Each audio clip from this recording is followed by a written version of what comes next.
before we talk about the biggest love triangle happening right now, it's important to look at the timeline that led up to the events of Kim and Pete and Kanye. Oh shit, I always do that. It's like people need to count how many times I accidentally run my own stream on my stream. All right, so I believe the connection between Pete Kardashian and Kim Davidson are these two people. These were the direct connection. Okay? Look at them. So, I want to prove it to you. But also, I want to do more. I want to break down exactly what has been going on in this past week because it's been crazy. Okay? Kim came out officially on Ellen to say that she's in a relationship with Pete. She said weird things like he branded himself her name. Pete got into a public text match with, like, it's crazy. And we're here to talk about it. What's up, everybody? Shane, nice to meet you. What's up, Justin? Daniela, Kat. Oh, all my faves are here. Okay, so let's just start with these two, okay? So, Kourtney Kardashian, Travis Barker. Their relationship, like, took over 2021 during the pandemic, okay? So, if we look at the past, they were friends in the past, like, 5 years, yada, yada, yada. And then I think in, like, 2020, there were hints of them seeing each other. But it was really the beginning of 2021 where they started sending these little hints. Like, this was their Instagram posts. This was, like, kind of the Instagram official that they're holding hands. They didn't show each other or anything yet.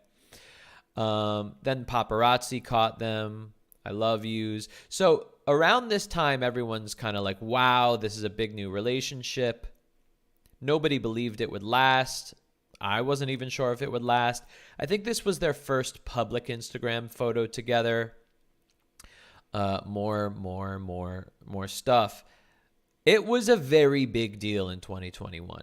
Kourtney was at the top of the news for, entertainment news. And look at all these silly photos of them trying to be so cute and everything, him holding her butt and all that shit.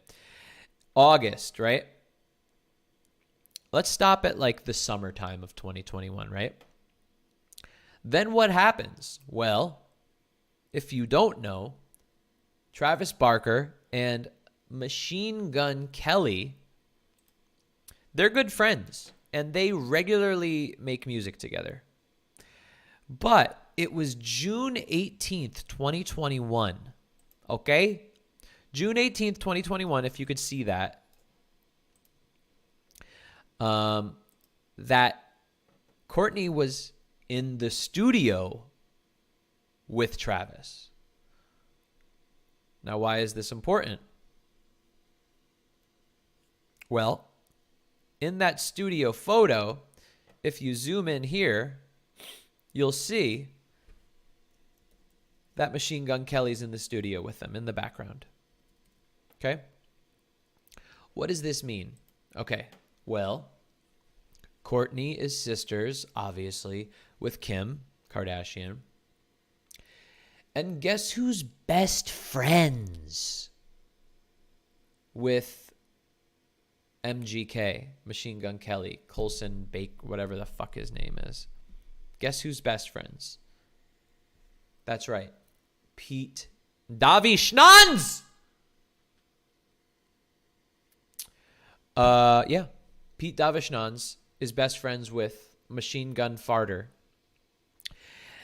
And here's where the connection happens. What if, and now I'm not saying that this did happen, but just go with me here because, come on, the connection's so juice, right? So much so that I brought a little chocolate Jell-O with me. Okay. So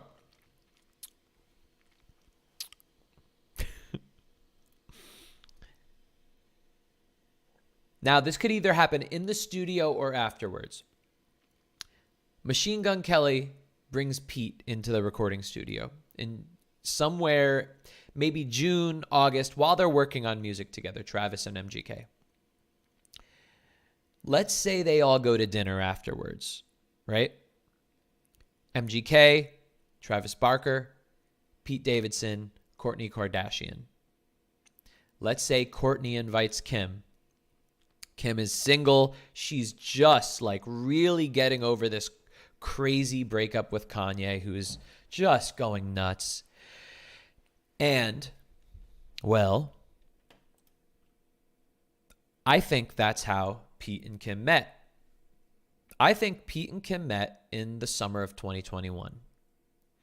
And as we know, as Pete has said it before, he's really, really good at flirting with women.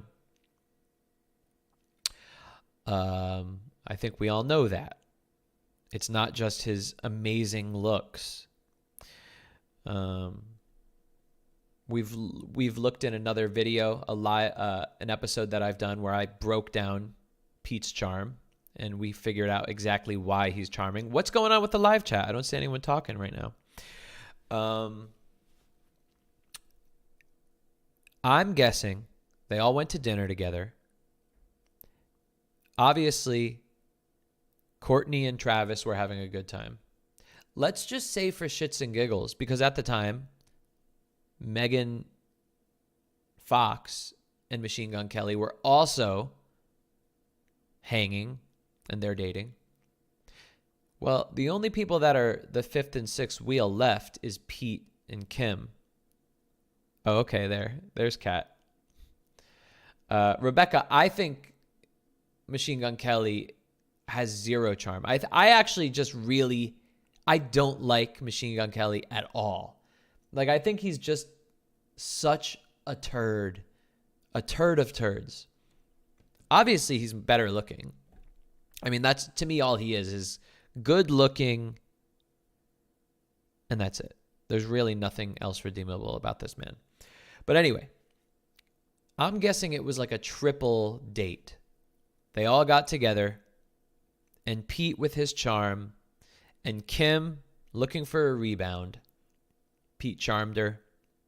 Kim already heard of the Ariana Grande, the Kate Beckinsale, all of his, womanizing past, and was like, I'm intrigued. Let's see if he could topple the queen.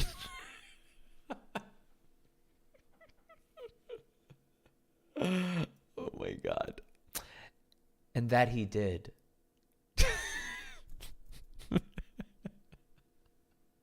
sorry, I'm so dorky.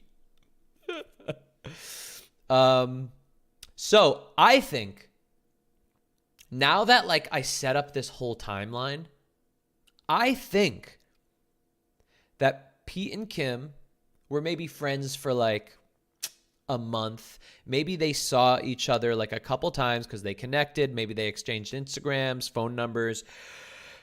Then maybe they saw each other because of this whole circle of friends that they have, right? And Kim wanted to complete the street rat trifecta. Next, I also think, and this was in a meme, that Kim wanted to one-up her sister. Travis Barker and Kourtney Kardashian were basically the biggest couple of 2021. They made crazy headlines. Kourtney was, for a second, a little bit more famous than her sister. Kim no likey. I have a feeling she was like, all right, you want to date a street rat? Watch this. And they probably start dating. Now, I believe that they were hooking up already in August. I really do. Now that I look at it, I believe they were hooking up in August. Shane says, I thought they met when she hosted SNL. See, I thought that too. But today I put together the whole timeline, Shaney boy. And if you look, now I could be wrong, but if you really want to see, this photo, the earliest I could find was November 30th. You ready for this? This photo right here, the earliest I could find the release. Now, nobody could really remember these releases on the timeline, but that's November 30th, 2021, okay? Now, I could be wrong. Somebody correct me if I'm wrong. But then they go on SNL and kiss November 9th, which was, hey Siri, how many days is it between October 30th and November 9th? It was 138 days ago. No. All right. She's not. Whatever. It's like a week and a half, okay? It's a week and a half. All right? Daniela says there's an earlier photo than this. Can you send that to me, Daniela? Like, put it in the Reddit and let me know when you put it in the Reddit and I'll click on it. So, I think everybody thought this is how it started because this was the most visual thing. But the first picture I know that I remember was the roller coaster rides. Now, me personally, I think I even said it publicly. I was like, this is a friendship. I do not think that they're dating, yada, yada, yada. Wait, Kat says I messed something up. Yeah, that's what I meant. November 30th was the roller coaster shot. Oh my God. I'm so sorry, guys. You're right. October 30th. This photo is October 30th, 2021. Okay? This is November 9th. Sorry. Okay? Now, I could be wrong. Please fact check me. But that's what I'm looking at here. That's what I found today. Daniela says, I'm in an Uber, but I'll be home in 5. She's about to do some investigating for me. Okay? So, timeline. I think they were already hooking up at this time. I think when she came on SNL, I think the staff knew that they were dating and they all kept it a secret because I'll bet you the staff is not some like vanity fuckface people that want to leak stories, and they thought it would be funny to have these two people in a skit and kissing. Okay? There we go. So right now we're at November 9th. Guess what happens like 8 days later? 8 days later, Travis Barker and Kourtney Kardashian get engaged. That is, the date again is November 17th, 2021. Guess what photo goes on Instagram? I'm pretty sure it's Instagram or something like that. On the exact same day. The exact same fucking day that Kourtney and Travis get engaged. This photo goes on the internet. Hold up. I have a new mouse, so I'm like messing with it. That photo. The same day, I think. Again, fact check me if I'm wrong. But these are the earliest I could find releases of all of this news. Now, when we saw this, it was clear to me that they were dating. It's something real. And at this point, I'm still like, this is a fling. Like, Kim wants some young street rat to throw her around in bed and be like a rebound from her crazy marriage that she just had. I think Kim was like, watch me, Kourtney. Not to say that she's not into Pete. I mean, I bet you Pete's super charming and charms the hell out of her like no other guy probably has, because Pete follows the rules of what I fucking teach. Treat everyone like your best friend and show your attraction. Everyone else in the world, non-charming people, they're so concerned with having this like male to female dominant submissive dynamic, and it actually makes attraction more difficult. I know what I'm saying sounds fucking crazy, but it's not. And Pete is a great example. So here's where it starts getting funny, because Kanye is relatively silent at this time. He released Donda at the end of the summer, and he's about to make Donda 2. But after this photo goes up, and it's pretty clear that they're dating now, a little less than a month later, our boy Kanye does this at a show. And I'm pretty sure this is like this is like the Free Hoover event. They say, and when you run away, baby, I need you to run back to me. Run right back to me. I need you to run right back to me, baby. I need you to run back to me, baby. I need you to run right back to me, baby. I need you to run right back to me, baby. I need you to run right back to me, baby. I need you to run right back, baby. More specifically, Kimberly. More specifically, Kimberly. So that went a little bit viral. That was less than a month later. Now he starts wanting Kim back. I want you back. I want you back. Going public with it. More specifically, Kimberly. Kat says YouTube is coming. What's that mean? Okay. Then, eek. Kanye starts releasing on Instagram like a bunch of Pete Davidson hate. What's up, Caleb? And eventually releases a music video March 2nd. Here we go. He was once a thug from around the way. My life was never easy. Anyway, I don't want to get copyrighted, but it's a dope song. Where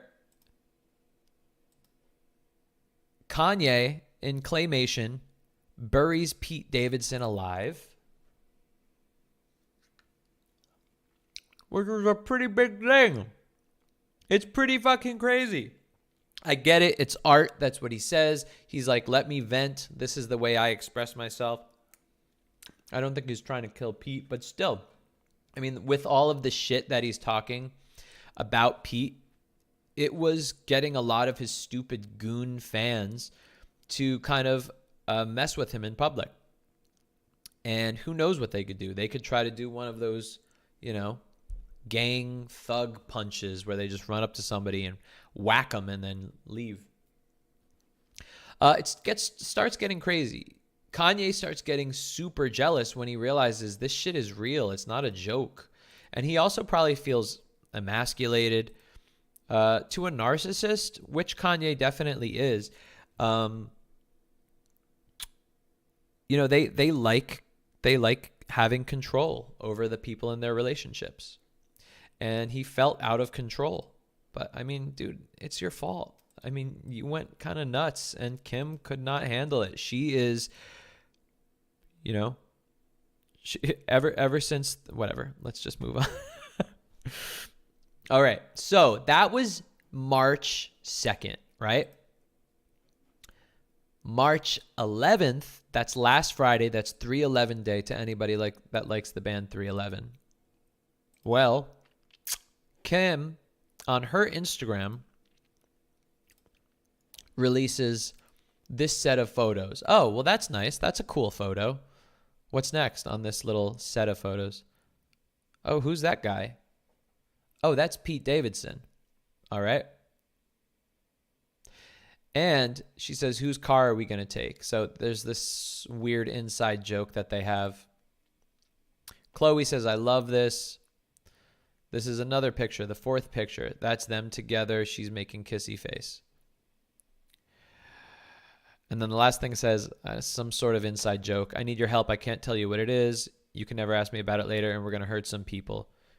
Whose car are we going to take? So I guess it's like implying they're really close. Could even mean something about Kanye. Who knows? Probably not. Okay, that's 311. That was less than a week ago, guys. Then, a couple days later, like 2 days later, this weekend, basically, Kanye releases like a slew of videos on Instagram. Never again. I am her father. I know y'all. So what he's doing is he has a lot of complaints about this breakup. One, he believes that Kim is keeping his kids from him, even though, well, we'll get to it, but that's what he believes. Two, he does not like Pete Davidson whatsoever, and he releases like 4 or 5 videos on Instagram like this, and he's just talking for like 10 minutes straight. Respect fathers and the idea of family, and media tries to promote something. I said, I'm not allowing my daughter to be used by TikTok, to be used by Disney. I have a say-so. And then when people say, oh, they're going to use this for you in court, I didn't have a say-so on whether or not they went to Sierra Canyon. Most men do not, there's no such thing as 50-50 custody. Hi, Sophia. With in society today. That's not even, it always leans towards the mom. But right now. All right, so he's talking about basketball parenting game. We hold one in California. My daughter loves basketball. I want her to see. So anyway, it's a lot of this, but then he also starts talking about how Pete Davidson sent him a photo of himself in Kim's bed and said, I'm with your wife. And I was like, what? That just doesn't sound like Pete. Like out of nowhere to just send. And I was like, damn, what the hell were they talking about?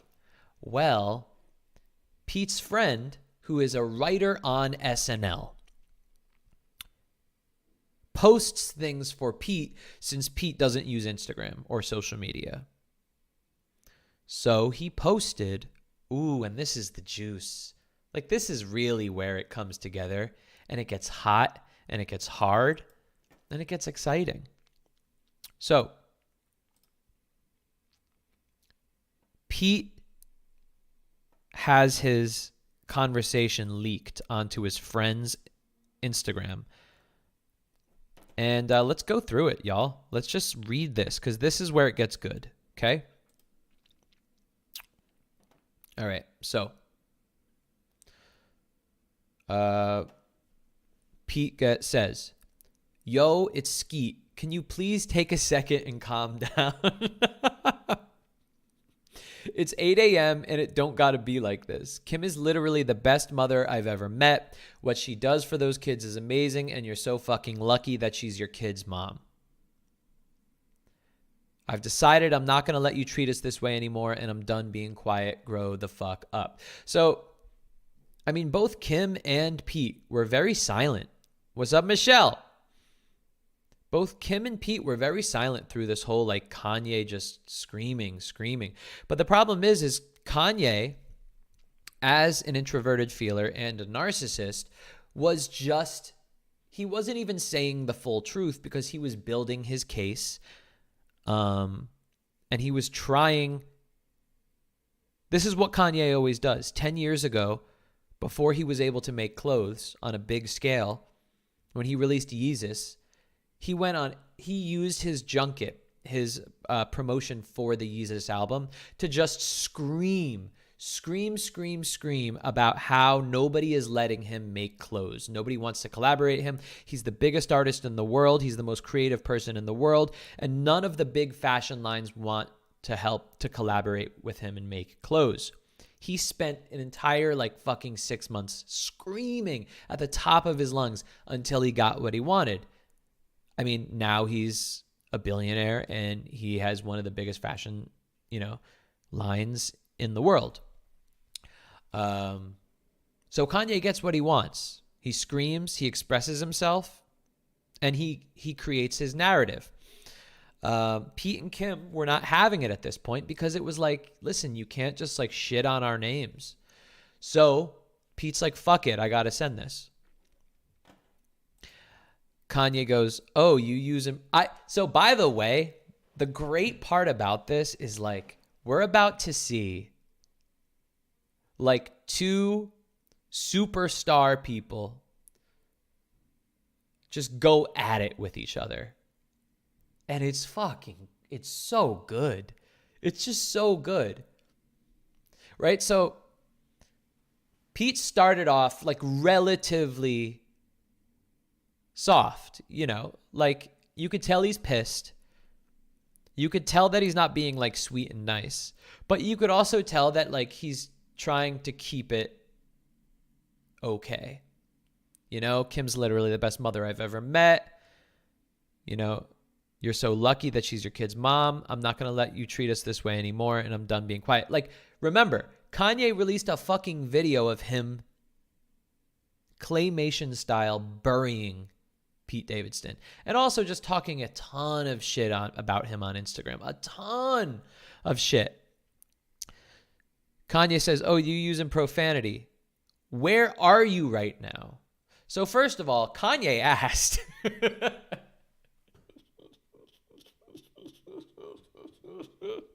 He asked. So he said it, in bed with your wife. He said, in bed with your wife. What the fuck else answer could he have given? Oh my God.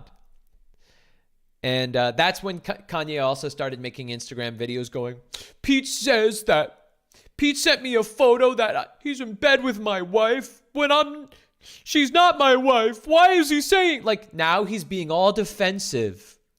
Now listen, I'm a huge Kanye fan. I've been obsessed with Kanye for a long time. But come on. He's being a fucking bitch. Because he was shitting on Pete without Pete having social media, being able to reply. And now that Pete is actually coming back, he said that with my wife, she's not my wife. Why is he saying that? That's literally what he was saying. It was so silly. So Kanye hits back with, happy to see you're out of the hospital and rehab. Apparently he, went to drug rehab or something like that. Pete says, same here. It's wonders what those places do when you go get help. You should try it. I'm in LA for the day if you want to stop being a little internet. I don't know why they blurred it. A little internet fuck boy, shit boy. Anyway. Now, something specific. First of all, I just want to take that text down. It's a pretty strong, it's a great response. Because, he didn't get defensive. He was saying, yeah, it did great. Because that Kanye was trying to get at him. Because Kanye doesn't like rehab. Kanye doesn't like medication. And then Pete says, listen, dude, let's meet up. Let's stop fucking just whining on the internet. Let's meet up and actually talk like fucking adults. But meanwhile, I didn't know this until yesterday. But if you zoom in on this photo,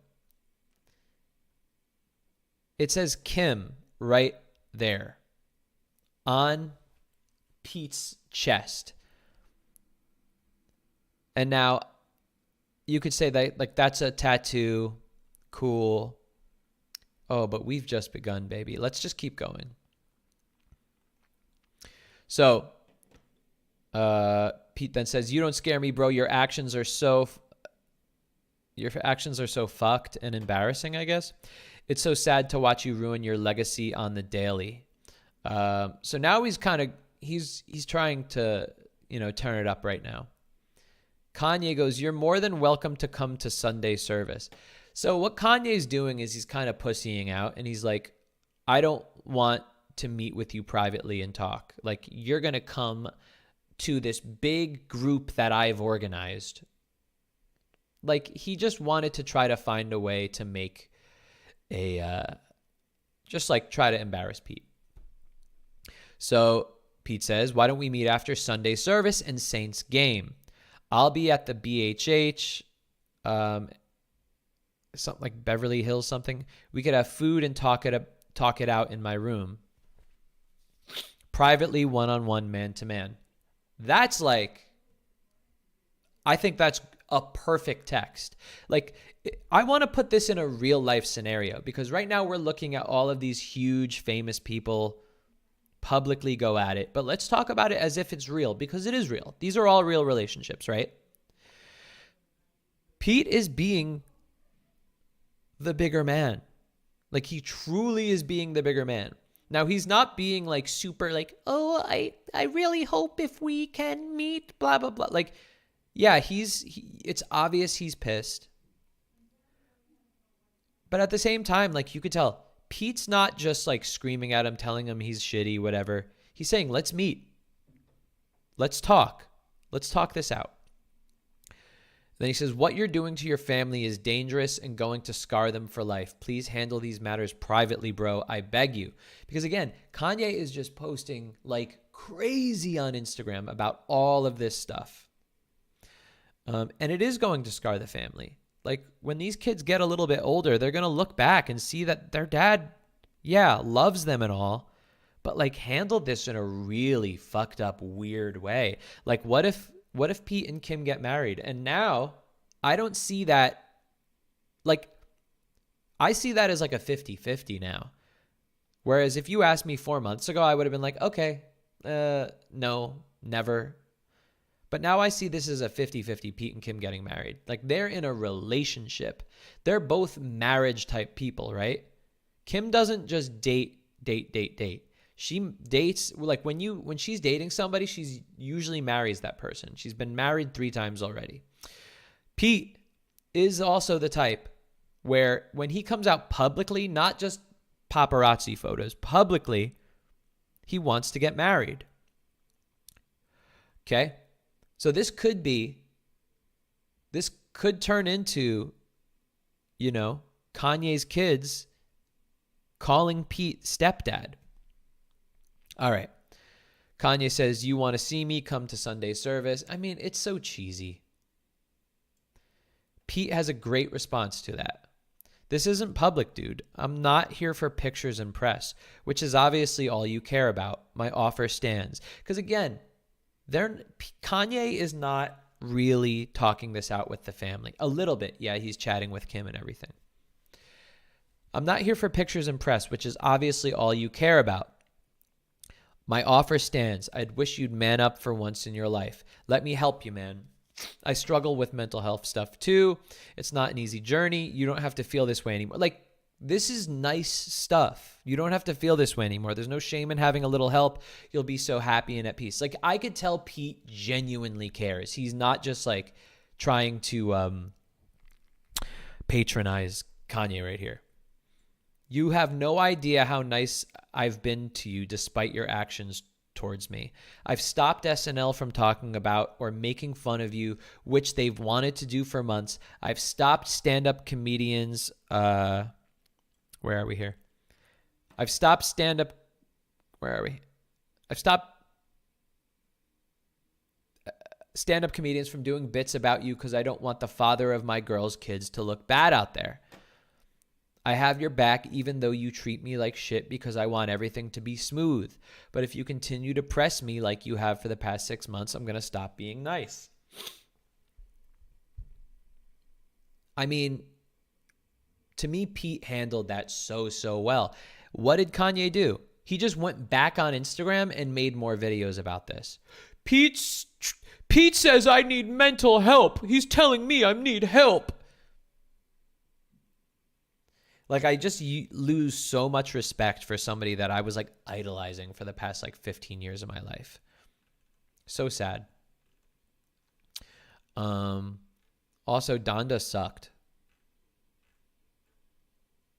Okay. All right, so we're not done, guys. It's crazy shit.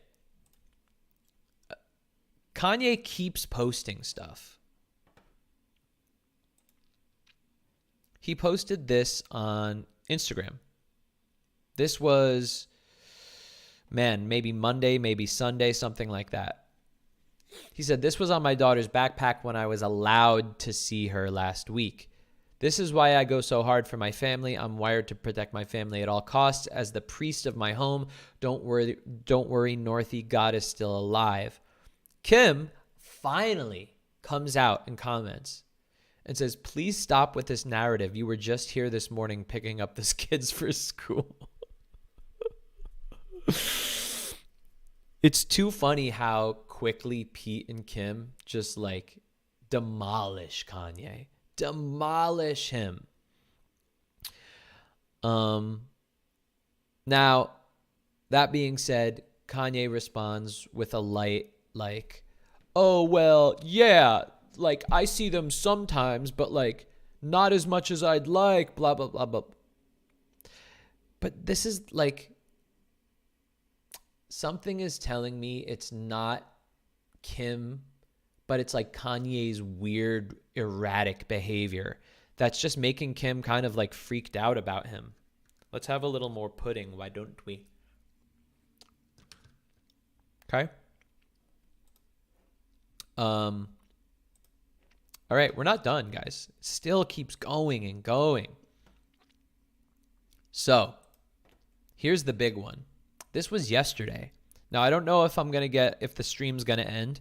So if the stream like cuts out because I'm showing Ellen, just let me know. I'll be back in like a minute if it goes black.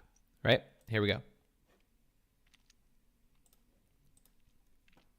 Hey, speaking of posting, you just went official with Pete on Instagram. So congratulations. Thank you.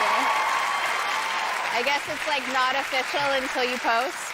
You what? It's official. I guess it's not official until you post. It's not real. Yeah. Yeah. Does that feel to you like that was something that you needed to do just to get it out of the way? Like it was people were waiting to see that, or? No, I have the cutest pictures of us, and I want to be like, oh my God, we're so cute. And I want, but then I'm like, don't be so desperate. Don't be posting so much. Just give a glimpse. But yeah, so I don't know. I don't know what the right thing to do is. Like I haven't dated since before Instagram existed. So yeah. I don't know. I know. What the rules are. First of all, as I say to you all the time, I just want you to be happy. You deserve to be happy, and I'm happy that you're happy. That's all that matters.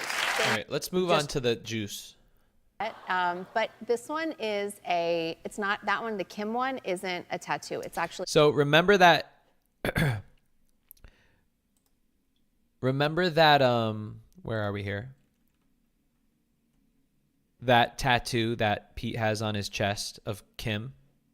You all remember that, right? Watch this. Branding, because, let me explain it, because he wanted to do something that was really different, because first tattoo we got, I was like, oh, so cute, thank you, oh my God, so, second, whatever, I'm like, oh, that's so cute, but that's what tattoo people do, right? Like they get tattoos of what's going on in their life. And oh my God. Wait, she's like, I don't really appreciate it that much because he gets tattoos. So he has 3 tattoos of you? Well, it sounds like this is like the third. So the first tattoo was, you said, kind of cute. So yeah. Is it your name, or is it like a little? The branding is my name. Right. The other ones are like cutesy things. I think my favorite one, it says my girl is a lawyer. And that one's really cute. Wow. Yeah. That's amazing. That one's really cute. Yeah. Wow. Okay. So my girl's a lawyer, and then what's the other one? There's a few. All right. All right. But when you say branding, so like literally like an iron thing Yes. went onto his. By the way, Ellen has been getting a lot of shit, but in terms of her interview style, I think she knows how far to push and where not to push. Because when she goes, oh, there's a few, she could tell it's like, okay, Kim doesn't want to give everything away, but she's like, let me dig into this area right here. Body Yes. to brand Kim. Yes. Uh-huh. Well, you are a brand when you think about it. Wow. Because it's like I don't know, like I So this brings up a lot of weird stuff, guys, and I want to talk about it, but I just want to watch how Kim reacts to talking about this. It's so weird. think he was like, I want something that's there that I can't, get rid of my tattoos, because he's in the process of getting rid of his arm tats and his neck tats. So he's like, I don't want to be able to get rid of it or to cover it up, and I just wanted it like there as like a scar on me. Wow. Well, it's faster too than just sitting for a tattoo, just to get branded. I got to think about this. Yeah. It's so cute, guys. It is cute. It's adorable. We're going to. When Kim talks about it, it's so weird because it's like, if I was going to talk about that, like, oh, somebody that I was in a relationship like got branded, I would be giving the accurate reaction to it. I'd be like, I know, isn't it crazy? I'm like, I'd be like, man, it's serious now, like, blah, like, but Kim is like, he's a tattoo guy, so like the tattoos are nice, but like he branded himself, and so that was good. Like that's basically how she reacted to it. But let's really get into this right now, because this is important. Now that's where the timeline ends, but this is where the analysis begins, okay? So we know that, I mean, it's not diagnosed, but we know that like Kanye has bipolar disorder, and he obviously, this hasn't been said, but he's a narcissist. He has narcissistic personality disorder. We know also that Pete Davidson has borderline personality disorder. Now, I don't know all the ins and outs of all of these disorders, but from a non-doctor point of view, we know that it causes him to love bomb, like Ariana Grande. And what happens is he will get so obsessed with the partner, and he'll be super, super charming. He'll have such a great time with them. He'll charm them like crazy and make them feel like the most amazing people in the world. But he will also get obsessed with them. Whoop. And, oh, hold on one second, guys. I think I have to reconnect my AirPods. Sorry, Charlies. Sorry.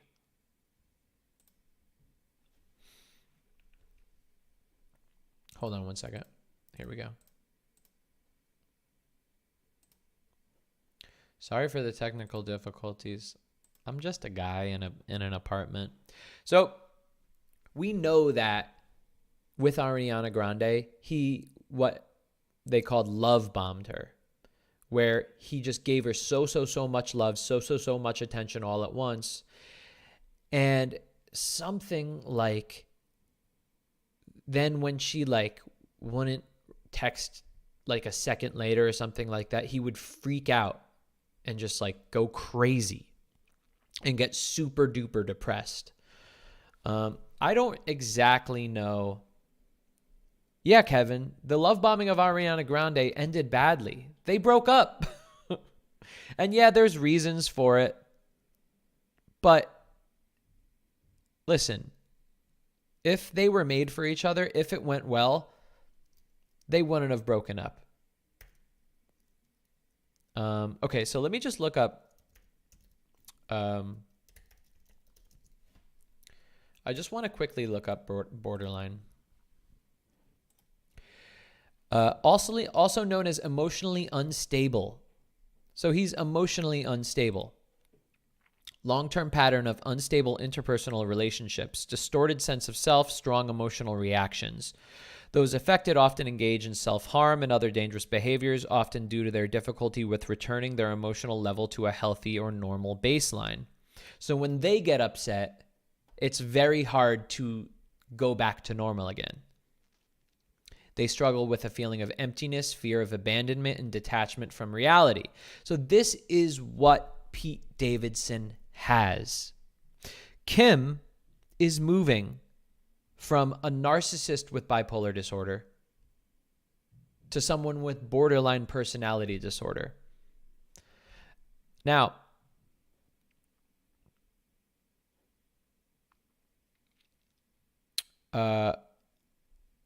yeah.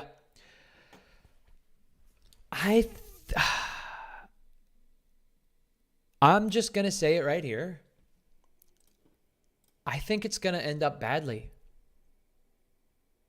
I don't know if Pete has really helped himself in the past year or two since he broke up with Ariana.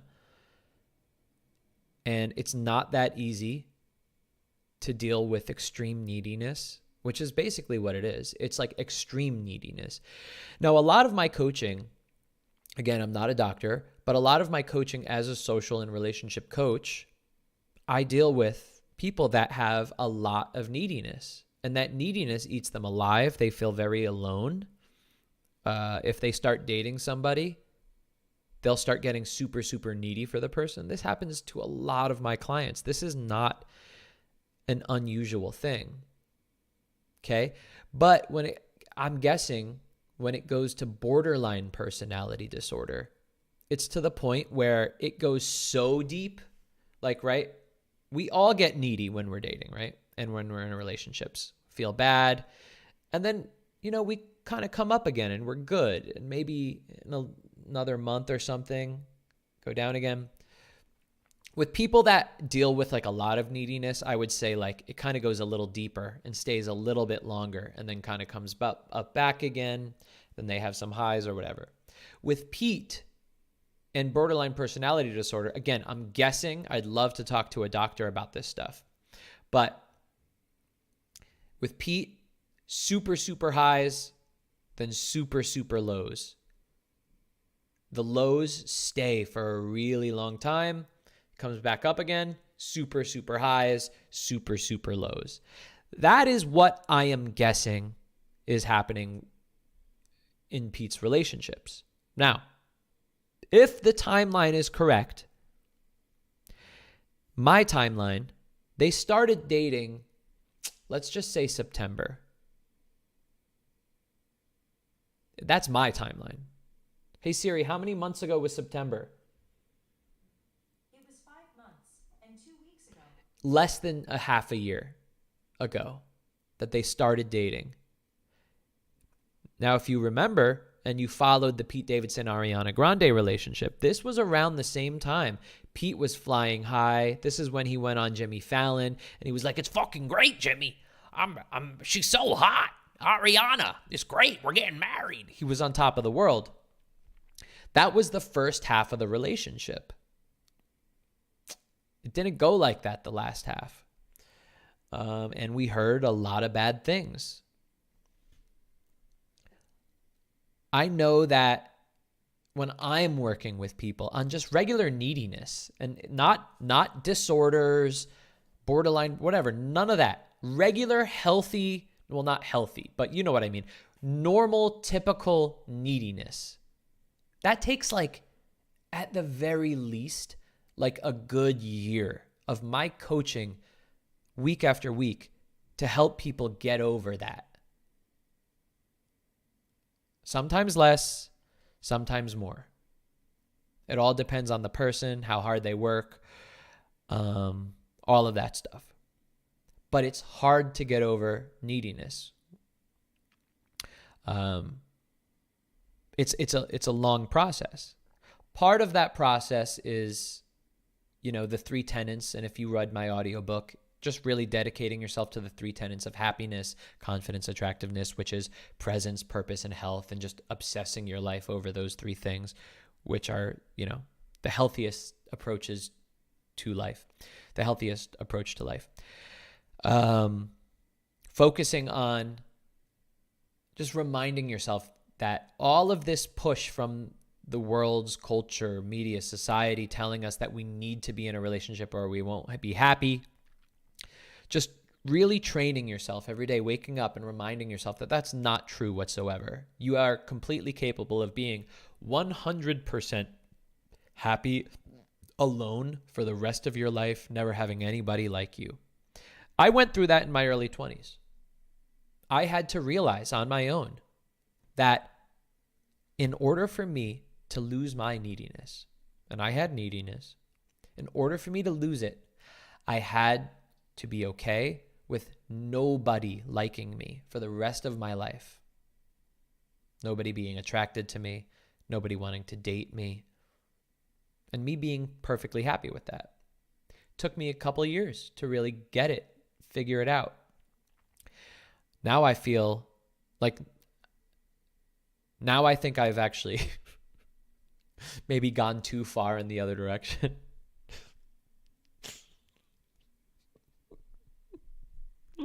Where I'm like too not needy, but I don't even know if that's healthy. But it's normal and it's healthy to be a little bit needy when you're dating. So I just want everybody to know that. That's normal and healthy. But like I said, it takes a while. It takes a lot of work. And I'm not sure if Pete is fully rehabilitated from his borderline personality disorder. I'm not sure. I don't know. But I'm just, as a coach who's been doing this for a very long time, knowing how hard it is to help somebody get over their neediness. And it happens. I can help people get over their neediness. I've done it for the past 15 years, but it's hard. It's for the harder cases that I've had, it's hard. It's very hard. Because neediness is, it's like a devil inside of you that just keeps like, you need to have, you won't be happy. And so, people that deal with depression deal with this very extreme neediness. Anyway, getting onto a little bit of a tangent here, but I don't think Pete has fully been rehabilitated with this. Now, Laura Bester, hey Laura, with bipolar disorder and borderline personality disorder involve mood swings and impulsive behavior. Here, let me just pull up the chat so we could all see it. Oh, and let me actually make it so. See, I'm like a little bit. See, here we go. This should be it, right? Yeah. Both bipolar disorder and BPD involve mood swings and impulsive behavior. The distinction is that the encoding of traumas, whoa, what does that mean? Which may lend to codependency or narcissistic traits. Really interesting. Laura, how do you know this stuff? Yeah, basically, here's what I'm getting at. I'm not a betting man, but if I were, I would say that this is going to be done by 2023. I would say that, and here's the hint already. Less than fucking 6 months together by my calendar. By the world's calendar, 3 months. And Pete fucking branded himself. He fucking branded himself. Along with got other tattoos. Less than 6 months. You know how fucked up that is. That's not normal. That's not healthy. I'm sorry. It's just not healthy. Don't do that shit. Okay? If you're thinking about a lifelong relationship, you have time. You have time to prove your love to the world and to the person that you're in a relationship with. You don't have to rush and fucking brand yourself with the person's name. That's fucked up, and you all know it. It's not cute. It's fucking weird. Pete, buddy, I love you. I've talked about you tons of times on my channels. But buddy, that's not good. It's not normal. And it's hinting to me that you are still dealing with BPD, borderline personality disorder. It's showing to me that you are love bombing Kim, and Kim is fucking loving it because she knows that you're the hottest bachelor right now in the world. You are the most desirable bachelor in the world, and Kim wanted you, especially since her sister was also dating a street rat. Now, it's a joke that he's a street rat. He's a fucking worldwide famous drummer. He's one of the most famous drummers ever lived. He's awesome. And he inspired the hell out of me in high school when I was listening to Blink-182 albums. But you know what I mean. Skinny, tall, tattooed up, celebrity people. Pete, I know you're never going to watch this, but if you were, buddy, come on, dude. Come on. By the way, everybody, this is a new podcast. This is a new channel. If you're here for the first time, subscribe and hit all notifications so you could come here live. By the way, it's $5 a month to join, which you get discounts on my courses, discounts on merch, discounts on live events. You also get access to the Discord, which you get to hang with me and all of the other members in between podcast episodes. Hit the join button below if you want to support me and help this set not look like just like an apartment, look like a fun set. I could have bigger guests come on, have a lot more fun, grow this podcast to be a much bigger on YouTube. Okay, that was my little spiel for that. Let's look at the chat a little bit. Shayla Satterfield says, Pete has done it with every girl he dated. He has gotten branded. Whoa, I did not know that. I did not know that.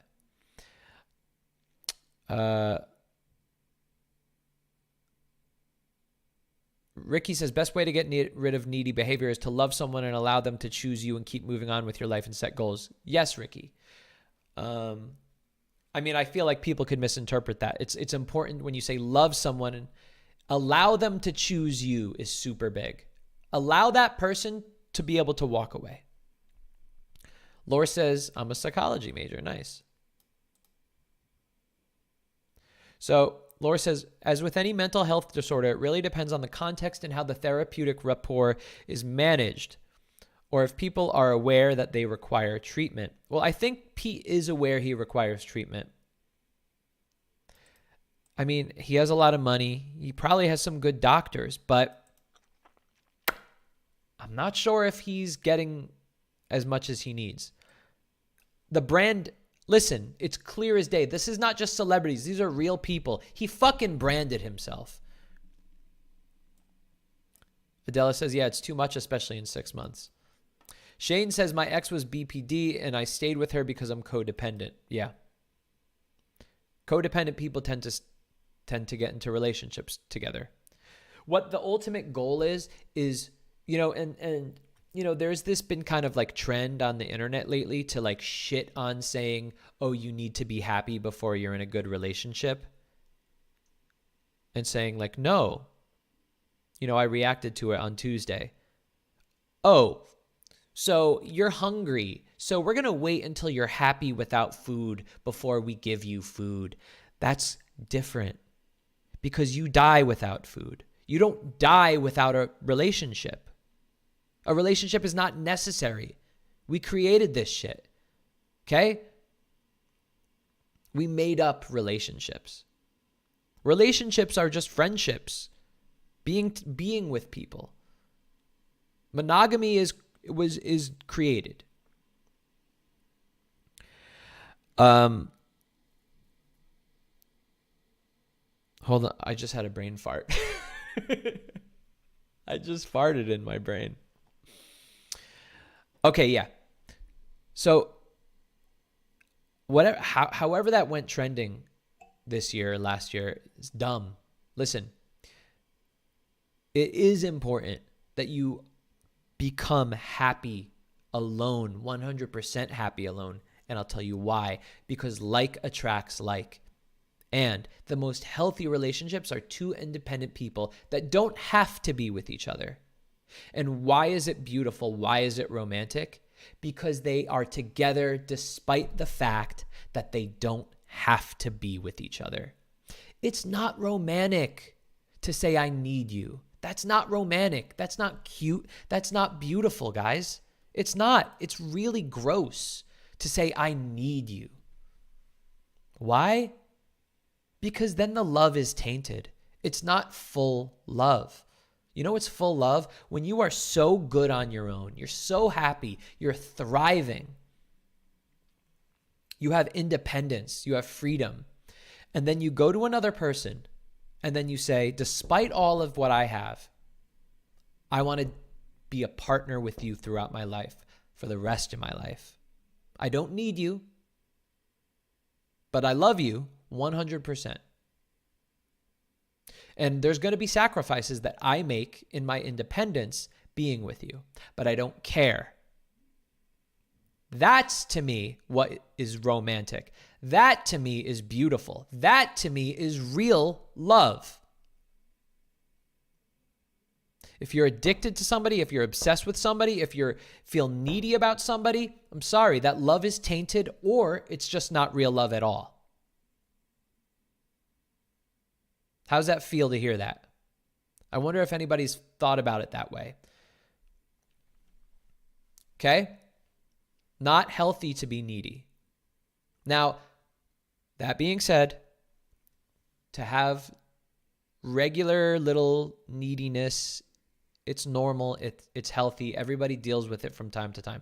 That's not what I'm talking about. I'm talking about like obsession. I'm talking about codependence.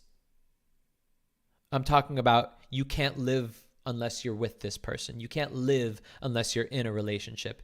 Ricky says, in love with a fantasy. Okay? So this stuff is important. I don't think they're going to be together by 2024, 100%. I think if they are still together by 2023, it's going to be like early, mid 2023. But yeah, that's my bet. I don't think it's going to work out. I think Kim has so much control in her life, and she loves control. And I think she loves control so much that people like Pete, people like Kanye, they kind of excite her because these guys are so independent. They don't give a fuck. They do whatever the fuck they want. Whereas Kim is super duper controlled. And it excites her to be with people like that. But eventually, she sees why they're super independent. She sees why they're crazy and wild. They're not well. Not to say that everybody that's crazy, wild, and independent is not well. That's not what I'm saying at all. I'm crazy, wild, and independent. And I'm well, I think. I think it's going to come faster to her with Pete than it did with Kanye. Because with Kanye was super busy all the time. He worked a lot. So he had a lot of structure. Now, I think Pete works a lot too, but I just think it's different. Just think it's different, man. Anyway, I see Kat is in the Zoom. I want to bring in Kat and say hi to this delight of a human. Remember to mute that. Remember to mute the stream. What up, dude? Hey. How are you? Yo, is your ceiling also designed? I did not know that. What up, dude? No, mute the stream. Mute the stream. How are you? Oh, sorry. Yo, is your ceiling also designed? I did Oh, not know. no. I'm sorry. It's all right. I do the same exact thing. So I have this on my ceiling, Oh, that's dope. which is just something that I did in high school. Nice. Can Can you also put on headphones? Because I hear myself through your speakers. Okay, 1 second. You could keep talking, though, and I'll listen while you do it. By the way, everybody, Kat is a member of the Betas family. She's part of the Discord. She's going to receive discounts on everything. She gets to use fun emojis. Daniela, throw me one of the fun emojis that we got here. And she's just supporting me. And honestly, I think she's just doing it because she supports me, not because she's benefiting from anything. What do you think? Yeah, just trying to make the channel better, trying Thank to you. make the podcast better. Thank you. Not that it's bad or anything, but No, it add could be more much to it. better. Yeah, thank you. All right. So I was actually gonna ask you this question, Mhm. not knowing that you were even gonna talk about neediness at all. Oh, wow. Okay. But I tend to be one of those people that gets needy with everyone, Okay. not just someone that I'm like in a relationship with, Yeah. and not to like an extreme level or anything, but just like a bit with like everyone, whether it be like my friends, my family, my coworkers, my favorite Starbucks barista. I just always like have that feeling. And of course, like the Starbucks barista not being there isn't going to negatively affect my life or anything. Yeah.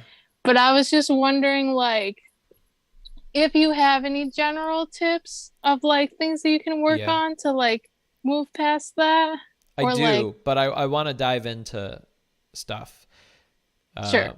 Yeah, because even though neediness, basically everyone experiences neediness a lot in their lives. Uh-huh. And it's basically the same feeling. There's, everybody is different. And so it's good to hear, like, for instance, I'd love to hear about this Starbucks barista. I think that was a good place to start. So, like, Sure. first off, you don't work at Starbucks, right? You go into No. Starbucks.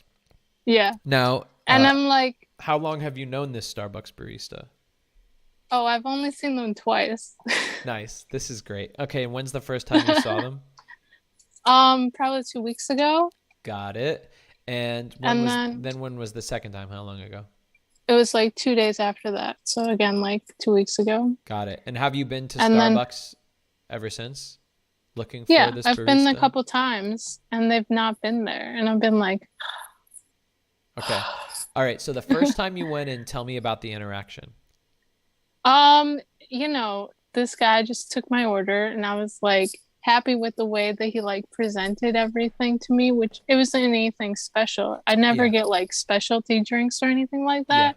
It was just a normal order. Yeah. But I was just like so happy afterwards. And then Yeah. when the time that I went again and I like saw him again and it was like such a great interaction. Aw. And then the next time that I was like excited, because I normally don't even go to this Starbucks, but then I specifically went to that one again, and then he wasn't there, and I was like, oh, The third time. man. Yeah. You should like tell the manager, hey, the only reason I'm coming a third time to this place is because that charming boy. So get him Yeah. back here. That's true. Pay him That's more. true. I thought about saying something, but then I was like, I don't want this person to think that I'm stalking them. So Well, first of all, is it a guy? yeah, it's a guy. All right. So just so you know, I don't know how I know that obviously women deal with like a ton of issues in dating. But the issue with guys in dating is that we don't get any attention. Zero. Like I think I said it on a recent stream, like nobody ever approaches me. It happened like I think once in my life. This has been my entire life ever since I was 5 years old. I am always the person to Really? approach the person that I like ever since I was 5 years old. Wow. I will always tell the person that I like them. Whoa. Or always send them, like when I was a kid, I would give them like love letters and Valentines and always like put myself out there. So this is me putting myself out there is not anything new. Wow. Like this has been my whole life. And people give me a lot of shit for it because they're like, you're that girl, you're not supposed to do that. That's gross. You're being No, that's desperate bullshit. and stuff like that. No, that's So bullshit. I'm like, if I feel comfortable doing it, what's the problem? Yeah, that's alt-right bait. That's alt-right red pill shit that they're telling you. Don't listen to them. You are the controller of your own life. It's your responsibility to get get what you desire, y'all. Sure, So yeah, sure. keep doing it. And that's great. Like that's an asset that you have. That's a strength that you have. But I'm just going from his perspective, by the way. Sure. Let's say I Go worked ahead. at Starbucks and then I Yeah. came in one day and like, let's say even if somebody goes, oh yeah, by the way, like somebody came in asking about you, they thought you were really great. And like you like, they, you brightened their day. I would be like, what? Are you serious? Like that would make my day. That would probably make my week, honestly. But then if what would be more realistic is if somebody was like, you have a secret admirer or something like that, then I would be on the moon right there. I'd be like, oh my God, oh my God, oh my God. And like hoping to know who it was that came in or whatever. Anyway, just wanted you to know from like a guy's perspective, it's like a really big thing to do anything. Okay. So you felt good. Now, where's the neediness involved in this? I guess it's more so like after they leave, I feel like disappointed, or after they're not there, I like feel disappointed, which I don't know if that's the same thing as neediness, which that's kind of what I was going to ask you. Yeah, I don't think that's is neediness. like, okay. Okay. So the way I describe neediness, and I'm sure everybody describes it differently. The way I describe neediness is one, pain. So do you experience emotional pain? No. Okay. Number two, are you not able to operate normally in life while having this feeling of pain? No. Okay.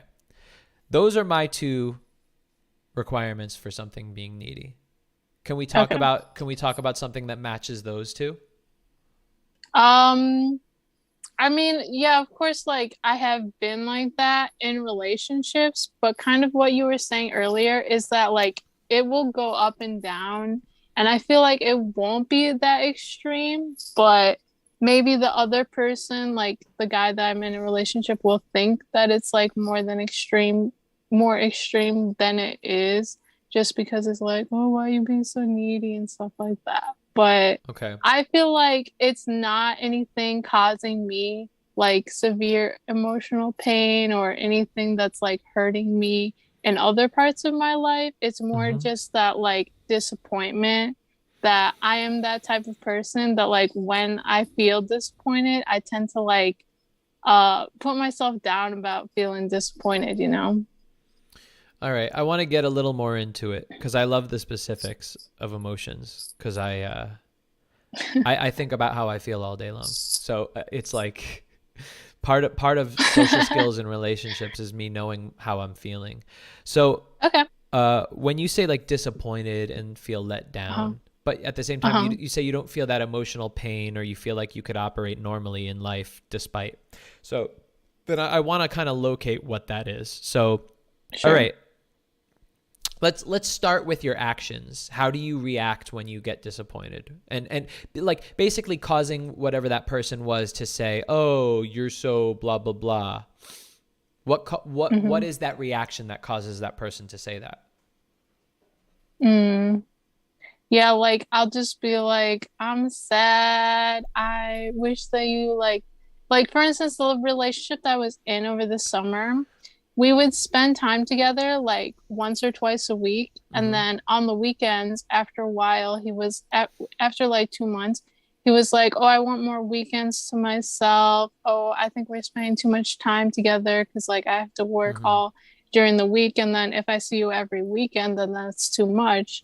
I'm like, yeah, I can see that. Well, basically what I said was I only see you once or twice a week. So I feel like, and he was like, oh, you're making this. He's like, I don't want to be your whole life. I'm like, if I am only seeing you once or twice a week, like, that's not my whole life. Like, I feel like that's enough to see him during the weekend, or at least once every weekend or once every week, you know? But then we went like a few weeks without seeing each other. And then he was like, then we went like 2 weeks without seeing each other. And I was like, well, I wish you would spend more time with me, and I'm sad that I'm not like spending time with you. Okay. And then that's like when it starts to get like that, you know? Okay. Well, first of all, I think you could be happy to hear that what you experience is completely normal. That is like the normalest of the normalest of the normal. So don't worry about it. Okay. Okay. And the answer is he just wasn't that into you. Yeah. And that's okay. I mean, it did end then, so it's fine. Yeah. And so, I mean, just as a side, if you do notice that somebody is paying less attention to you, just literally just be like, okay, like I'll hang out with this person when they want to see me, but I'm now going to direct my efforts towards people that want to see me. Yeah. And so just, you know, as a little piece of advice, I talked about earlier that the easiest thing to get rid of neediness is presence, purpose, and health. And did you listen to my audiobook? Yeah, I've listened to it multiple times. Okay, so like it's funny how much those three things can enter your life in a positive way without you realizing it. So like, what is purpose? Purpose is literally just saying, I want to deliver value either to myself or to the world somehow. Yeah. And so delivering value could literally mean finding somebody to have a great time with, to make somebody have a ton of fun with me. And in turn, you know, that brings me a lot of joy. So purpose literally is something that just gives you happiness. It just purpose is part of happiness. Okay. So what happens when people get needy is it's usually because they are not being purposeful. They're wishing something came to them. Now, I'm not saying that you were not trying for this relationship. Okay? Sure. That's not what I mean. But when it comes to a point like the Einstein thing, like you keep doing the same thing and getting the same result, that's stupidity or whatever. Like you got to realize like, I want you to be pretty strict about it. Like the second somebody starts going, yeah, I just don't want to see you as much. Just be like, okay, like don't get mad. Don't be rude because they're not being mean. They're just expressing themselves and say, okay, that's fine. That's like, you could totally be friends with that person still. And even if they want to maybe go on a date with you, if that's what you're happy with, let them on their time. But now you could shift your attention away and start looking for other people to spend time with and having a great time with. That's purpose. Purpose is super, super important in your life. Like it shouldn't be, oh, maybe I'll meet somebody. That's going to bring neediness because you're not actually being purposeful. You're not taking strong action towards bringing value. So literally just go, okay, how can I meet somebody great? What could I do? Maybe I could use online dating. Maybe I could join some community, some group. I can go to meetup.com. Maybe there's, you know, a friend that wants me to, that will let me tag along this weekend and then I can hang out with her friends. Were you going to say something? So I tried going on meetup.com. Yeah. And made the mistake of looking for like singles groups. Oh, no, don't do that. They were all like 50 and 60 years old. Yeah. So that was a mistake. Yeah. And I need to look for different types of groups. Yeah. Okay. That was a mistake. So part of the meetup group thing and any type of group. Yeah. If it's any type of general interest group, don't join it because then you're going to meet general people. Okay. And if don't go to dating singles events, none of that. Why? Because that's just another hodgepodge of people. You might as well go to a bar. Yeah. Okay. You want to go to something that is specific to your interests. Okay. That is when meetup groups get good. Okay. Good. Okay. Yeah. So number one, what you're experiencing is completely normal. Be happy with it. It's fine. And really simple fixes is like, just be purposeful about your life. And in terms of presence, still see that person with love. Don't get angry. Understand that this is oh, just not that into me, right? So when I'm dating and somebody's not that into me, that's all I say. Oh, they're just not that into me. Okay. Like, I don't care. Like, I think I'm awesome. I'm into me. Yeah. Yeah. So I don't care if they're not into me. I'm just going to go find, like, there's so many people in the world, and now we have the freaking internet. Like, I guarantee you somebody, like, there's 50 people here. I guarantee you that there's at least one person watching that's like, damn, this cat girl's fucking awesome. Like, I want to hang out with her. I guarantee you. Like, now that we have the internet, like, you have so many people to access. And like, listen, there's Discord servers that revolve around communities. There's Facebook groups, there's meetup groups. Like, there's just an unending world of communities that you could find, as long as you just look and you just get purposeful about it.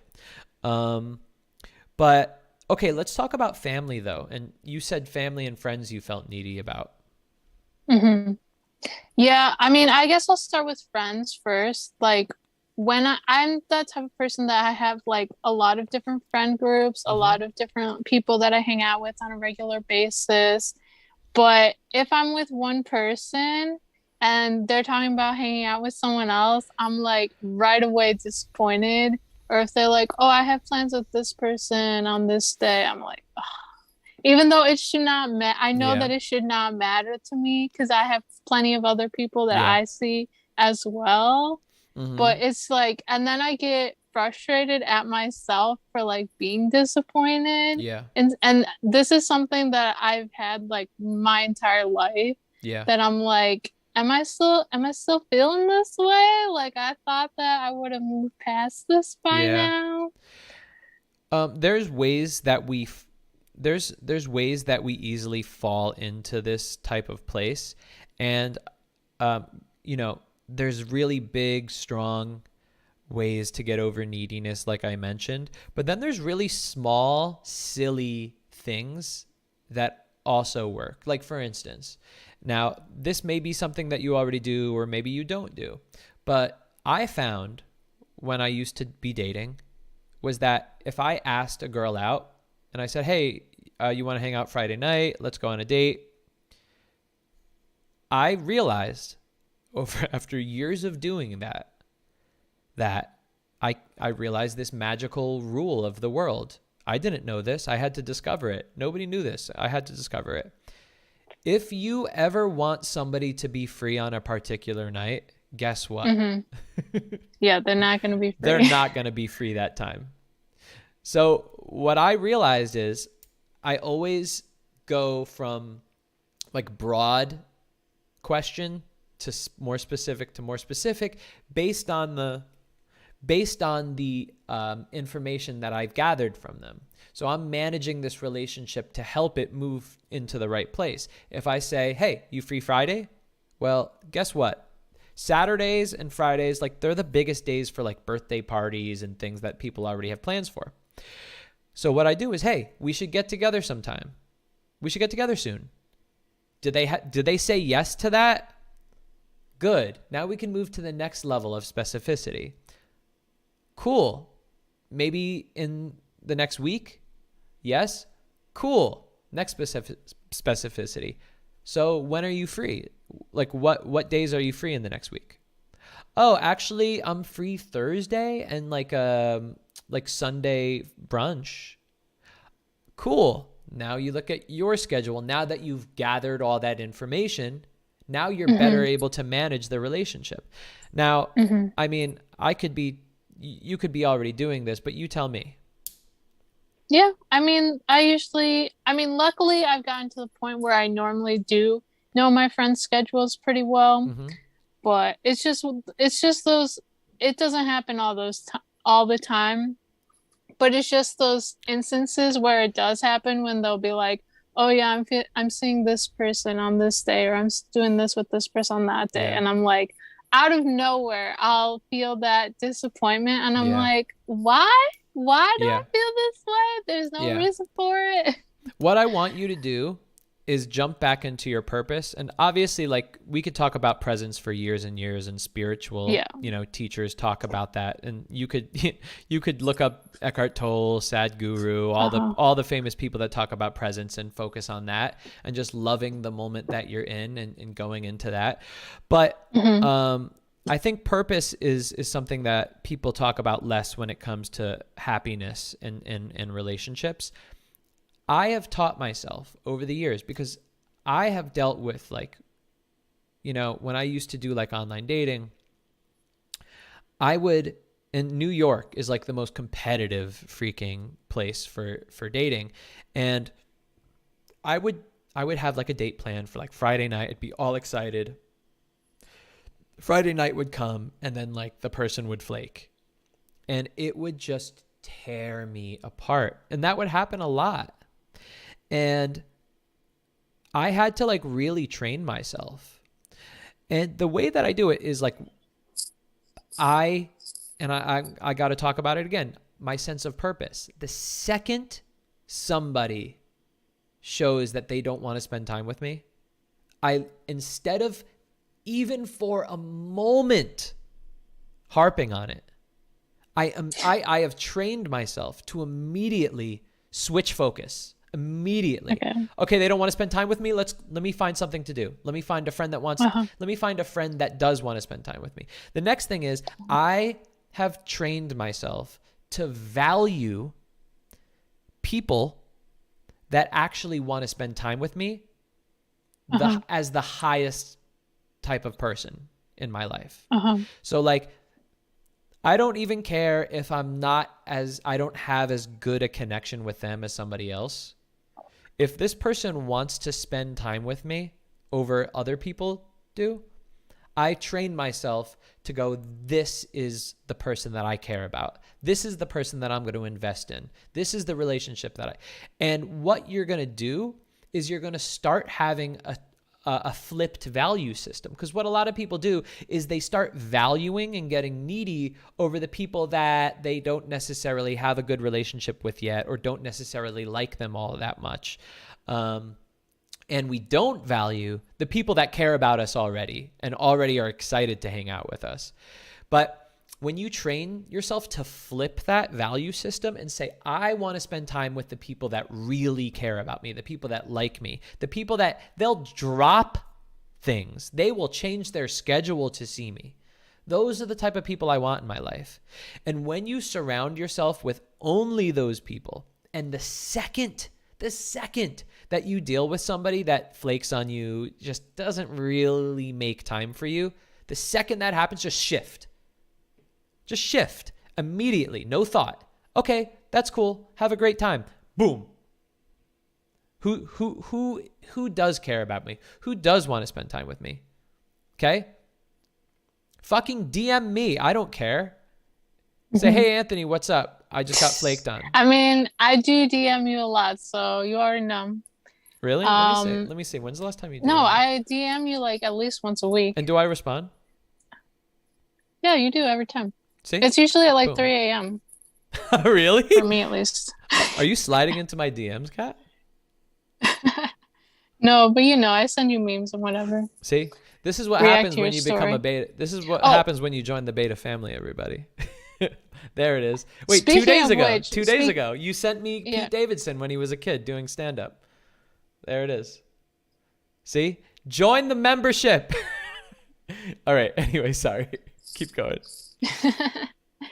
Anyway, have you gotten your Skillshare class fixed yet? Oh my God. Thank you for asking me about it. Okay. So anybody that doesn't know, I have been working for the past 2 months on my like magnum opus, like conversation outside of dating, outside of like, I love conversation. Now, the reason why I don't talk about conversation a lot is because I don't actually think it's as important as like knowing where to meet the right people. And that's why you guys hear me all the time talk about where to meet the right people, find like-minded groups, because I truly, truly believe that's like 80% of how to be really, really good with people. I've been spending my life figuring this out. But what's fun for me Like, what's the most exciting for me to like figure out and study is conversation itself.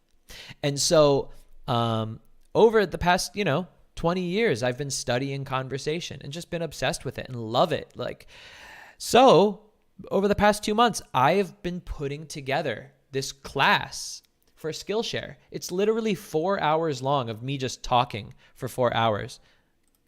Cat's back. Okay. It's literally just me talking to you for 4 hours straight about conversation, everything I know about conversation. And I've been working really hard on it. Anyway, Sunday I uploaded it to Skillshare. I was really excited. Monday morning or like Monday afternoon, I released it and I told everybody on my latest video and everything was going good. And then like an hour later, I got like a comment on YouTube, on the YouTube video, and they were like, I can't find your video. Like I was, your class, I was looking for it. And then I like looked in my email and they were like, we took it down because you mentioned dating. Now, listen to me. I purposely made this Skillshare course as like mainstream, squeaky clean, general as possible, not focused on dating. Because honestly, I'm interested in conversation in every context. It doesn't matter about dating. I just love conversation with people. And so like, I was like, if you want to make friends, if you want to have business relationships, or if you even, want to date somebody, it's good for it. And because I would say, oh, and if you want to date somebody, they literally just were like, we took your course down. You can't have it on Skillshare. And I'm like, do you realize like I just, like I bled, like I literally cut myself and bled onto the course for the past 2 months. And it just upset me so much. And then obviously, if anybody knows my Instagram, follows me on Instagram, I went crazy. I posted it all over. I even tagged one of the content moderation employees on Skillshare. She did not like that. But I did it because they weren't responding to me. And so eventually, like, I don't know, Friday night, Saturday night, no, what am I talking about? Some night this week, they got back to me and they said, oh, we'll re-review it if you remove these things. So whatever. I did that. I emailed them yesterday. Still no response, by the way. These bastards. They're not nice. And I'm sponsored by Skillshare, and I have more Skillshare sponsorships to go, but they are not very helpful in terms of helping teachers. Like, there should be at least a live chat. I just have to wait like 2 days for an email response. Anyway, there's tons of people commenting on my video saying, where's the course? I can't find it. And I'm like, oh my God, like, please get back to me, Skillshare. Anyway, so if they re-review it and they accept, I'll put it up and it'll be great. And everybody could have, what I think is an amazing class for basically free. If you're a Skillshare person, you already have Skillshare, then it's there for you. And if you don't have Skillshare, you get a free trial of Skillshare, and then you could watch my course within a month for free and then just cancel beforehand. Now, if they don't accept the review, well, guess what, then? I already uploaded it to my website privately. And this course is worth like a lot of money, but what I plan to do if Skillshare doesn't accept is for the first week, obviously for the first few days, I'm going to open it only to beta members. Then after that, I'll have a week of only selling it for like $7 or something like that, just because I spent all this time telling everybody that they're going to get a course basically for free from Skillshare that I like worked so hard for and I was so excited about. And if I can't put it on Skillshare, then I have to sell it. Like I've been working my ass off on it. But for the first week, I'm going to offer it to people for like $7 or something like that, maybe $8, like under $10, just because I want to keep up on my promise. And then after that, then I'll actually put it at a price that it actually deserves, because it's a very, very good course and it's super well organized. And it's the type of thing that you're going to go back to over and over again and just like studying it, and because there's so much involved. Yeah. And so that's the update on the course. Now, if anybody wants to email Skillshare or tag them or something. I mean, who knows? Maybe it'll work. I loved in their email to me, they were like, please do not tag Skillshare or any Skillshare employees on social media, as it will not help expedite your issue. I'm like, I was like, oh, I obviously got to them. I obviously... They were mad. Yeah, I obviously shook up the Skillshare office for a day. Yeah, so that's that. Okay. Cool. Damn, a lot of people just jumped in the Zoom, so Okay, I'll let you go. cool. I'll tell you my dating story next time. Oh my god, damn it. All right, let's do it next time. Let's do it on Tuesday. Sure. Bye, darling. Have a good night. Yeah, you too. All right, Kieran was next. And I've been waiting to hear from Kieran. So to just back up everybody while Kieran's jumping in, Kieran, wait, hold on. Dude, turn on the light, bro. Come on. Is this how you watch my podcast? Yes. I've been waiting. Wow, that voice is nice and low. What's up, my buddy? Nice and low. Yo, happy St. Patrick's Day. Did you paint your wall green for today? No, it's always green. Oh, Wow. look. Green. Yeah, I see that. Green. Nice. Hold on. Nice. Do I have any green? No. Green and then green underwear. But I'm not showing that, or else you're getting banned off of YouTube. No, you could show your green underwear. Unless there's No, this isn't OnlyFans. You're like, I need to get paid for that, baby.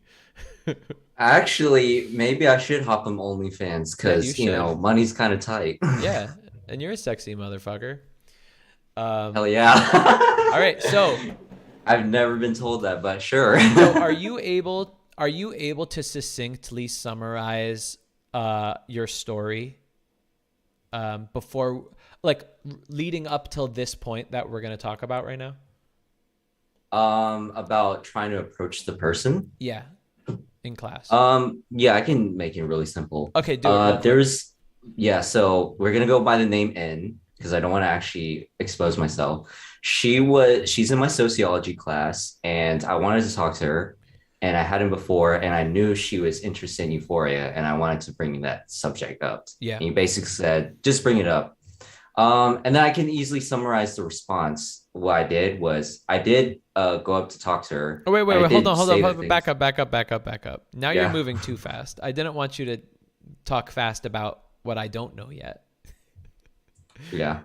I want to go through that slowly. So There's really not that much to talk about. That's okay. I just want to. I like every millisecond of an interaction. But anyway, so leading up to it, you're in class with a girl you have a crush on, right? It's like some sort of it's some sort of, is it poli-sci or is it some sort of women's rights? What is it? What, the classes? Yeah. Oh, it's sociology. Okay, it's sociology. So, this girl likes Euphoria, 1, right? And 2, she likes Euphoria because it also points out certain, like sociological issues, I would say. Yeah, kind of. It does talk about homophobia, transphobia, gender double standards. Yeah. A lot of issues that are interesting to talk about, and something that you also have an interest in, right? Yes. Okay. So that's where we're up to. And what I said is, dude, go up to this girl and mention Euphoria and mention basically, I think, what she said on some sort of like forum or something, like the class group discussion post. Yeah. Discussion post. Okay. And so that's what I wanted you to do, but that was like a month ago by now. And I can explain why I've been gone for a month. Okay. For a good reason. Okay, tell me. I've been following your advice of saying of joining communities with like-minded interests. Yeah. Okay. And how is that going? Okay. What's it called? I consider pretty good. I'm in the poli-sci student club. Nice. I'm in the environmental science and policy club because Nice. climate change is actually the number one issue I'm interested in. Nice. I went to an event for Asian Americans, and now I have a friend group of Asian Americans. And Nice. interestingly, I'm like one of 2 or 3 guys, and most of the group Perfect. is women. Yeah. And then I just have like a bunch of friends like here and there, friends in student government, friends in like practically all my Good. classes, in all of my clubs. Good. Do you want to go into what happened after that Yeah, let's talk interaction about with N? so you went after class, like I said, you went up to her. Is that right? Yes, I Okay. did. Let's hear what happened. There's not very much. I'm just gonna Okay. like I just went up to her. I just brought up the double standard that some guys won't watch the show because there's penis nudity in there. She was like, yeah, she just acknowledged that. I can't hold on. It was so like insignificant that I'm having trouble remembering. Then I kind of followed her and her friend, which I'm actually closer to her friend Oh, that's than good though. her. Yeah. Got to connect. Yeah, like her friend and we always talk Oh, whenever that's she great. arrives in class. Like she goes up to me and like she just like asks, "How's my weekend Oh, going?" that's very And good. both of us share an interest in music because she's a good singer. I can confirm because I've seen her music. Okay. Cool. There, there's a lot of women in the sociology class that I find attractive, but I Good. want to go into my issue. Basically, it was just like I don't know, nothing like really sparked, but there's nothing bad about it. It's just that N is more comfortable like saying little comments here or there, just because I'm friends with her friend. Maybe like the next time I meet with her, I want to talk to Anne a little bit more. There's no like secret goal that I'm eventually going to like be in a Good. relationship. I just want to be like Yes. friends with people. Yeah. Yeah. Yeah. So good. Dude, you have the right headspace. But man, see, this is why I started that first date show, because like I want to see what the fuck happens on dates. Like, you know, there's hearing it, but then there's actually seeing it. Yeah. So, okay, what I'm hearing is that you kind of tagged along to these 2 girls, one of which you know pretty well, the other of which you have a crush on, you don't know at all, basically. And you went up, and then you mentioned double standard in Euphoria. And then she gave like what, a very small answer? Yeah. I think she's kind of I'm trying to think. I don't think she's as open to meeting different people. I don't know. She I is. can't Everybody I is. can't assume too much. Yeah, no, everybody is. But okay. So what I know from conversation and social skills is that it takes a little bit for somebody to open up, especially with a new person. And it takes one, expression from you. So a lot of expression, visual expression, really getting into why you feel strongly about what you're talking about. And then 2, assumptive questions. Because if you just go, what do you think of that? Well, that just makes them go, oh, yeah. But then you go, but what if you came up with an assumptive question and said, I'll bet you feel like really, really strongly about this topic. Wait a second. Are you going to get into politics when you get older? No, Possibly. this is what you could ask her. Yeah, I could ask her that. But basically, I what do I'm have saying a is I actually do have an questions- assumptive question. Assumptive questions help people open up. Anyway, Yeah. yeah. What's your assumptive question? So I did this with another friend. Okay, so I'm gonna name drop.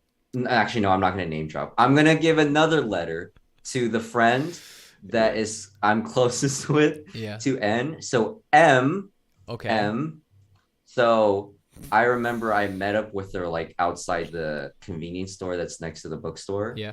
And then her other friend, which her name starts with K. Okay. I asked her an assumptive question because I was just curious. Yeah. I was just like, oh, since you're friends with her, I'm assuming people are generally friends with those that are the same major. Yeah. And I'm assuming that you're a psych major just because M Nice. is a psych major. Nice. And she said, yeah, I am a psych major. And then it just went into a conversation on what psychology is. Cool. So I'm going to ask N if she's a psych major, but not like, oh, are you a psych major? I'm like going to say like, oh, since you're friends with M, I'm assuming that you're a psych major. And then she'll be like, yeah. And then she'll just go into the whole conversation. Yeah, that's cool. That's fine. Assumptive questions are fun like that, but they're even more fun when they're wrong. Because then the person wants to explain themselves, so you get them talking more. So I'll bet you are a psych major and you got into psych because you had a close friend that you found, had a lot of issues, and you decided that like that was your life path and your life mission. Okay, you're going to this is like level 2 stuff now. But when you do that, what people do is they try to see if they could fit into your assumption or not. And so like what quite often happens is they'll go, actually, like a little bit, kind of, and they'll say, well, I actually got into it because blah, blah, blah, blah, blah. And if they say, no, I'm not a psych major at all, well, then you could be like, well, I mean, you give off that vibe though. And then you could have another assumptive question. But anyway, yeah, you're doing good, Betty. You're doing good. What I want you to focus on. I don't know. What? You're so funny. Okay, I really need to bring this up. This is one of the reasons why I came on, because it's okay if we change topics a little bit, because not everything's like sunshine and rainbows. Yeah. Okay, I might. God. Okay, I'm bringing this up because I did have like an anxiety episode like a week ago, and it was because of like an insecurity that was kind of brought up in my head. Mm-hmm. How do I explain this a lot? Oh shit. Okay. I'm losing my train of thought. It's cool. Okay. I feel like my past of not going after women that I was attracted to, or girls at this time. Mm-hmm. Oh, sorry, Matthias. Dang it. I thought someone else. Okay, sorry, I got distracted.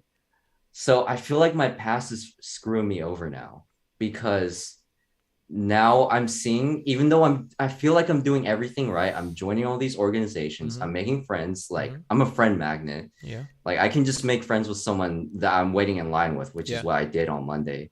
What else? I'm like the funniest dude in any room that I enter. Yeah. But it's just that I'm realizing finding someone today is so much more difficult than I imagined. Like I'm not even facing the no's, which I'm fine if I get told, no, I'm not interested. It's just I keep running into, like, it seems like everybody's taken nowadays. And I feel like, no, I know. Okay. First of all, I just need to let you know, you are, okay, before I even say that, everybody seems like they have it better than you in terms of dating. Everybody thinks that. Every fucking person thinks that. It's like, oh, God, I'm doing this, and look at this guy, and look at this girl, and like everyone's all so happy. You are looking at a few examples that are like that have a really hard spotlight on them. And you're not noticing all of the people that have it much worse than you. They don't have the social skills that you do, the sense of humor, the personality, the confidence that you do. And you're not noticing them because you don't give a shit about them, because that's not who you're striving to be. You are spotlighting on the examples that you want to be like. And what happens is when we do that, we make ourselves believe that's how everybody is, and it's not. Okay. Yeah. So what I always say is it's actually better to have your issue than any other issue. I think you are in like the best place because what tends to happen is people that are like you, really friendly, really good social skills, funny, can make friends standing in line.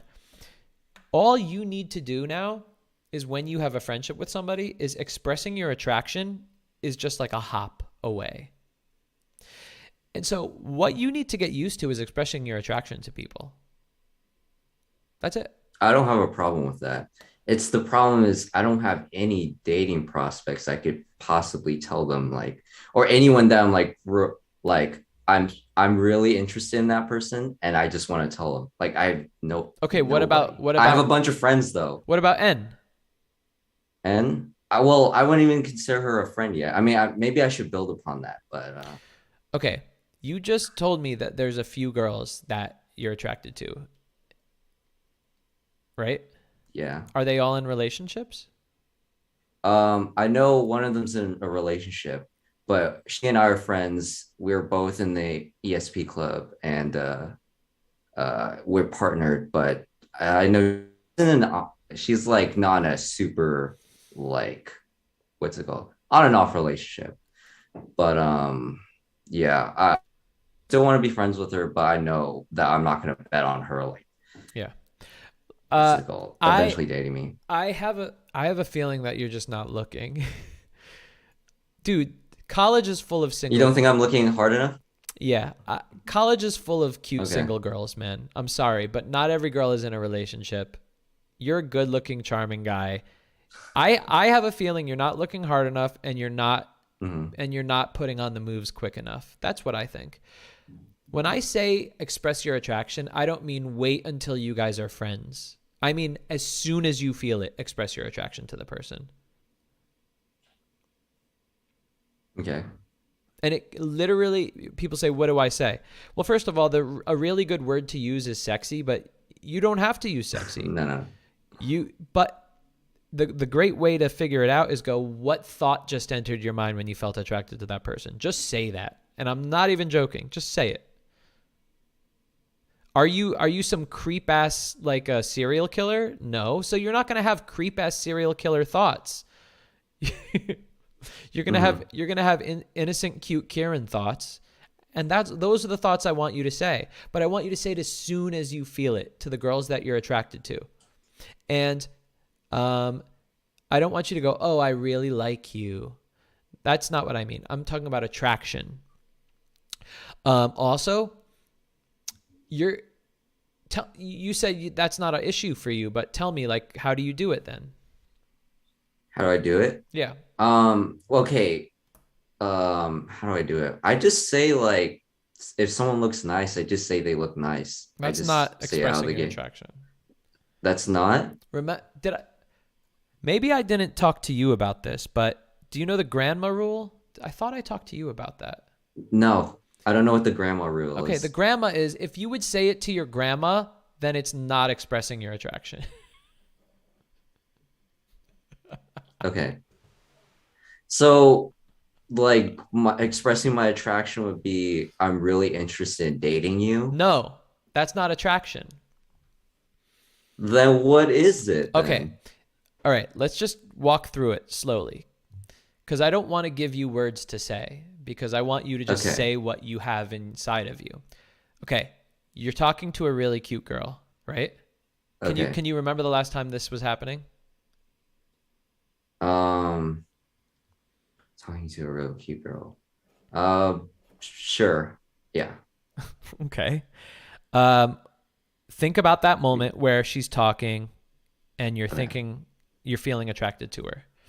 Okay? What were you... not her, because I already know she has a It doesn't matter.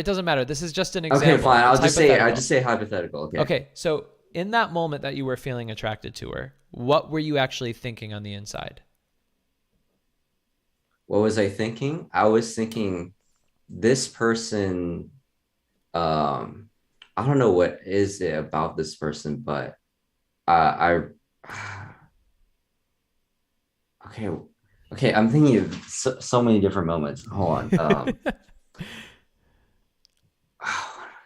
Okay. Also, I don't want to get X-rated here. Dude, just get X-rated, because I'm going to be able to, I want to know what's going on in your head, because then I'll be able to say, no, that's not good, or that's good. I don't know. This person. Don't nerf your thoughts, brah. Okay. I don't know why, but this person is arousing me. This person is turning me on. And I'm just talking to this person, and the conversation's non-sexual. So that's fine. Now, what are you actually thinking? Are you thinking this girl's turning me on? Sort of, but I'm also invested in the conversation. But like the thought, yeah, I know that. I'm not saying you're a creep. I just want to know the thought that you have in your head when you feel attracted. Oh God. Come on, Kieran. This is late night now, baby. What time is it over there? 8 p.m. Yeah. Wait. We're basically like a few miles away. Oh yeah, I forgot about that. Okay, Yeah, come on. yeah. Ricky says the wild beast has awakened. Rebecca says just say it. Just say it. What? What are you thinking when you are talking to a girl that you're attracted to? What is the thought that is in your head? I'm thinking like, I want to get to know her more. I want to get her social media contacts, her phone number. I want to build off of. I don't know. That's okay.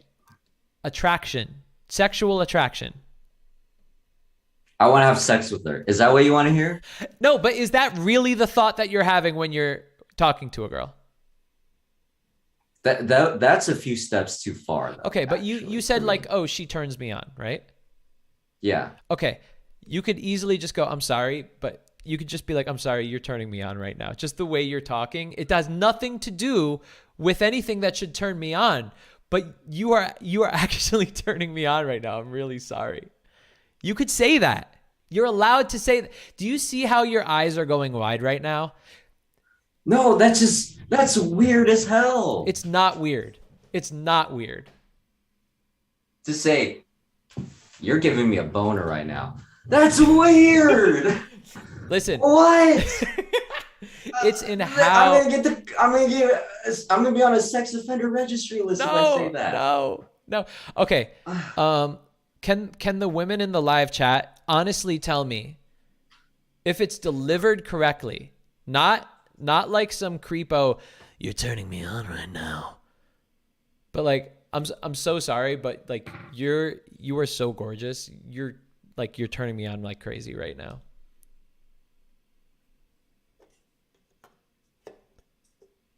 I want to see in the live chat what people think. Tell me honestly. Actually, I'm going to do a poll.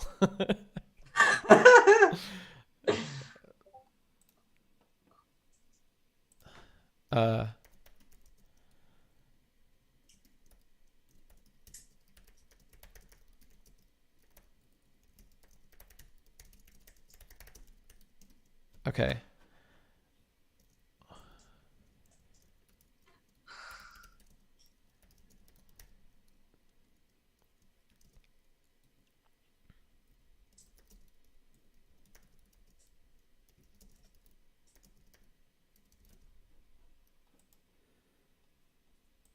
Okay.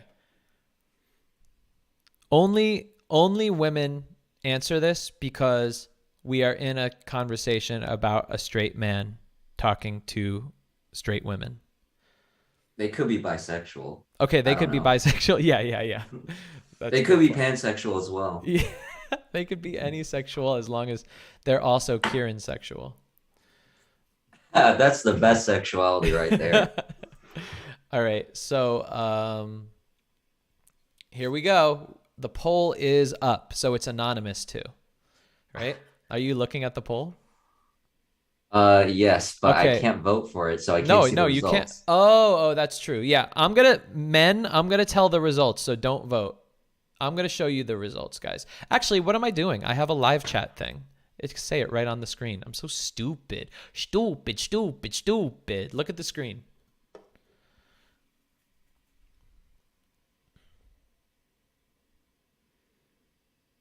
Yeah, put it on mute. Tom, does that mean you voted? Tom says, beware, men are totally going to vote.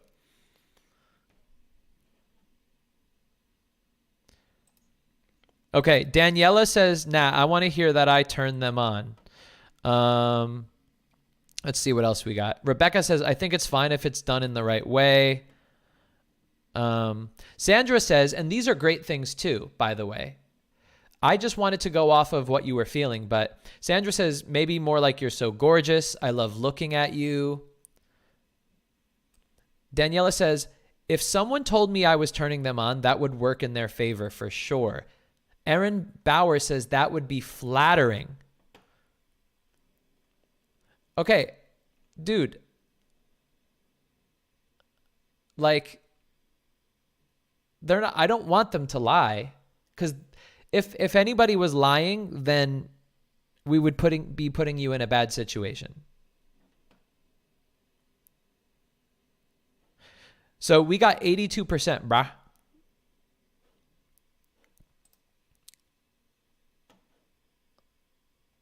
Okay. So listen, I'm going to tell you, what am I doing? Where am I here? Okay. When I was your age, and I don't know if I told you this story. When I was your age and I was in college, stop me if I already told you this story. No, this is not familiar. I was in at a all. music class at William Patterson University.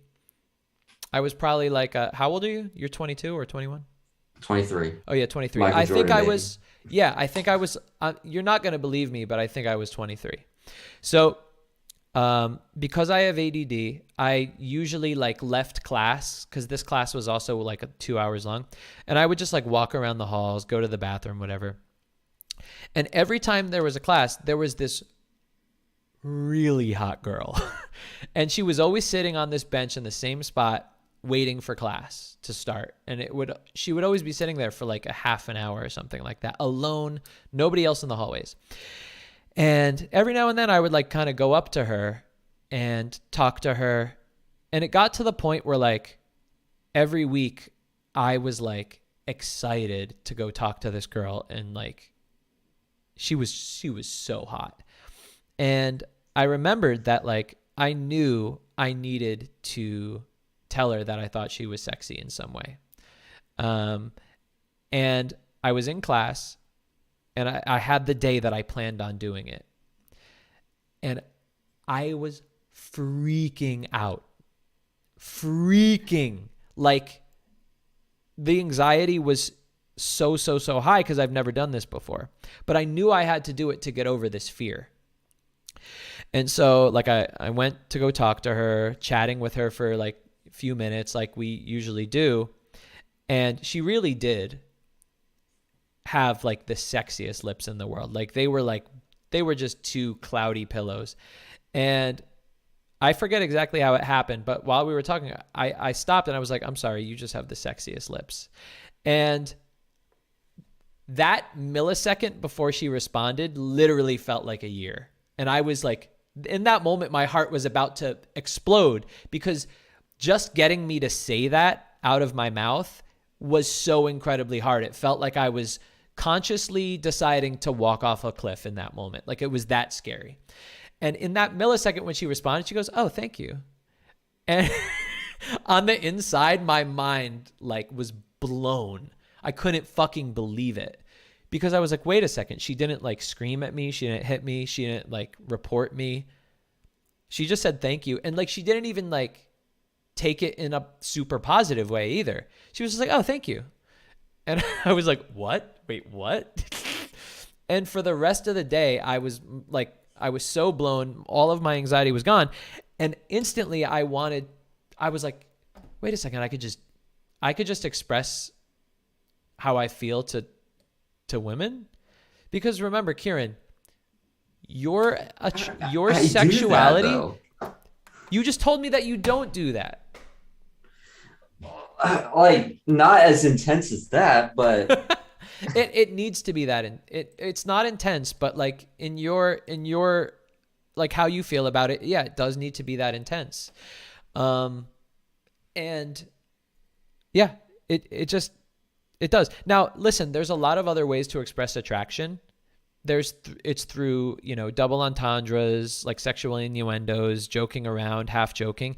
And those are like probably the most popular forms of doing it because they're fun, they're funny, and you could still... Oh, by the way, wait a second. Holy shit. You know what? All right. What I want you to do right now is mute the Zoom and play... Or wait, no, I want to turn off I want to watch the Kelly Wakasa, Your Mom Ashley, your video. Have you seen that? Have you been watching that no, saga? I haven't. Okay. I haven't gone around to that yet. Okay. Can we watch that right now together? So just mute the stream and then just watch. No. Mute the Zoom, but watch your stream. Yeah. Like, turn off. What do I want to turn off here? Oh, I'm just going to mute you. What am I talking about? No. Just mute. I'm going to mute you, and then you could turn on the stream. And we're going to watch Kelly Wakasa and Your Mom Ashley. Okay? On a date. Okay? All right. Here we go.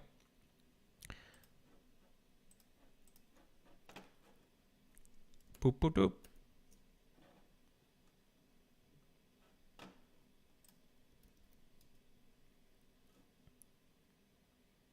So guys, this is a super important video, and I released my reaction to this video this week on my main channel.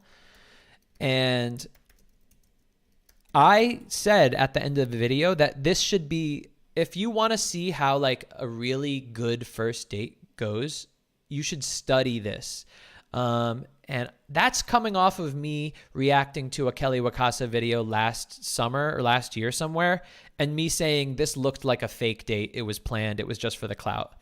And so I want you guys to watch this and just take it in. And Kieran, I live in Kieran, just give me a thumbs up if you could hear me. You should also mute my Zoom so you'll hear me on the stream. Cool. Alrighty. Let me pull it up, boy. Where is it? Yeah, I think it's this right here. So here we go. I want you to watch. I'm gonna break and talk about it, but I want you to watch the date that Kelly and Ashley go on. Here's how it starts. Now, you know, he's kind of like an extroverted censor, so he loves physical stuff. So he does things like giving roses and stuff. And I'm not like all about that stuff. I'm more conversational, but I want you to listen to how they interact. Let's go. Being friends, no, I don't even want to. Baby, I just want Are you ready for our date? Yeah. Thanks. Oh, that's so pretty. Thanks, Kelly. Where are we going? Surprise. Surprise? Okay, I'll grab my jacket. I feel like it's interesting because like we know each other so well because we're roommates. Like going on a date is like we're just like hanging out almost. Yeah. Friend. It's my bestie. This is my little sister. Don't say that. I forgot. So already you could see that Kelly probably is like you in that he's really friendly and he kind of plays that best friend dynamic. And just like, I guess put it in the live chat or just give me thumbs up to, you know, say that you agree with me or that you hear me. So far, like what you've seen of Kelly, right? What he said right there, that's kind of like your vibe. Friendly, best friend dynamic. Thanks, Katie. You're worth every penny. Oh, thanks. I thought you were serious when I heard it, and I was like, oh. I need a spoon for this. You want a spoon? So far, and I'm going to rewind it again because it goes really fast. Because we're roommates. Watch what Kelly says. Going on a date is like we're just like hanging out almost. Yeah. Friend. It's my bestie. This is my little sister. So what he does is obviously they already are friends, but he's establishing that on a date, that best friend dynamic. Don't say that. This isn't a man to a woman. I'm the alpha. You're the submissive woman here. It's best friends. I forgot my wallet. Thanks, Katie. You're worth every penny. Oh, thanks. I thought you were serious when I heard it, and I was like, oh. Now listen to what he says in this next scene right here. I need a spoon for this. You want a spoon? She says, I need a spoon for this. Yes. You want a spoon? Just kidding. Let's start. So already he says, oh, you want a spoon? And then he goes and he kind of does a little hug cuddle thing. That's just getting started with him showing his attraction in, what is it, guys? It's a sexual innuendo, double entendre. But let's move on. Some easy questions. Okay. Ask me my name. What's your name? Most people call me Kelly, Okay. but you can call me anytime. So that was a really cheesy joke, but I mean, he knows how to nail it. Is this a joke that you were using? Oh my gosh. The important meal of the day, serving it up Gary's way. Do you not know that? No. You just sang a... SpongeBob. Looks like the date is over. I'm so cold. I wish I had a warm body next to me. So he said, I'm so cold, I wish I had a warm body next to me. Just a light little kind of joke, kind of sexual a little bit. But listen to this. Woo! Hope I don't get a boner. Kelly. He said, I hope I don't get a boner. Okay? How do you feel about that? And I'm gonna put you on the Zoom real quick. Talk. If you were hanging out with a girl and then you said, I need a warm body next to me, and then you said, I hope I don't get a boner, what do you think about that? That's good. I have to warn you that my time is limited, so Okay. we might have to make How this much more quick. time do you have? It's 8:15. Hold on.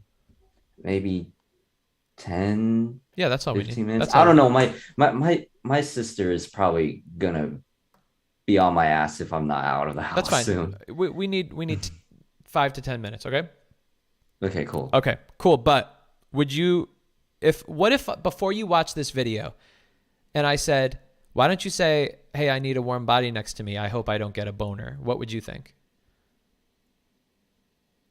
If I was the lady? No, if I Or if told I you was the that as guy? a coach talking to you right now, and I said, I want you to tell her, I need a warm body next to me. I hope I don't get a boner. How would you respond to me?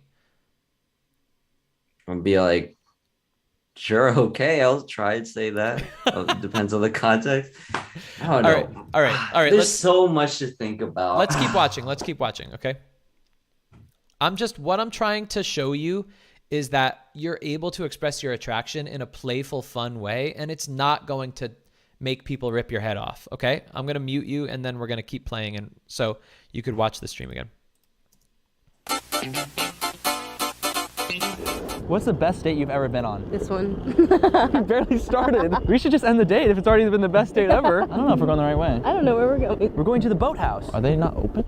Dude, the boats are closed. Now this is the worst date ever. This is ridiculous. It's closed. Let's get down to the nitty gritty, okay? Okay. What are we? Roommates. Are you ready? So he keeps playing that best friend dynamic. You're going to jump into my arms. Okay. I'm going to lift you above my head. Okay, And I'm then ready. I'm going to throw you up and do a backflip. Let's do this. Okay. Ready, set, It's hike. like cheerleading. Ready? I didn't commit.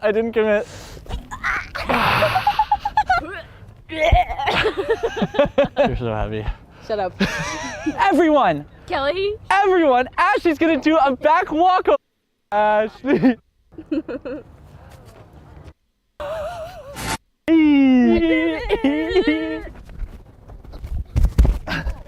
So, like, is that impressive enough to get your number and a kiss on the cheek?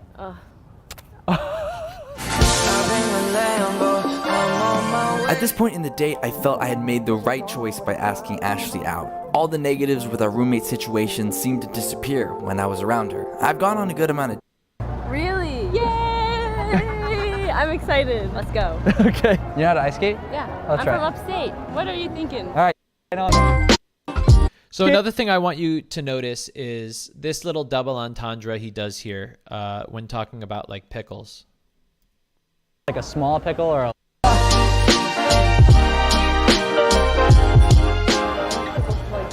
Let's do the sampler of 6 fresh pickles. Does it matter if it's like a small pickle or a large pickle? It doesn't matter to me.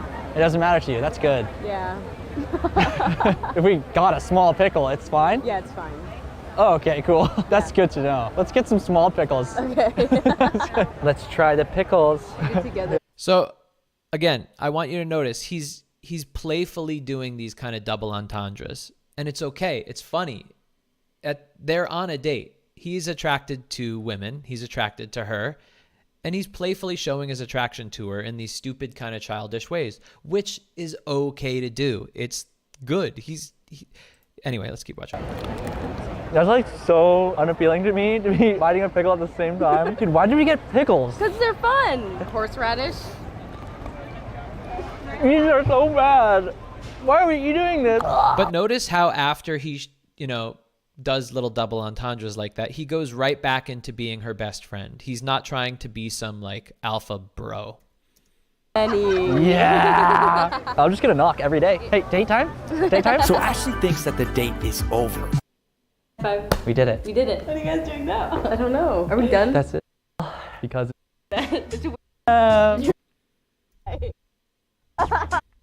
I think that's it, but let me just make sure. Every moment we have our roommates. Yeah, I think that was it. Hey Kelly, how's that going? Okay, so anyway, we got a little dive into that date. I'm going to unmute you now. And you can mute the stream.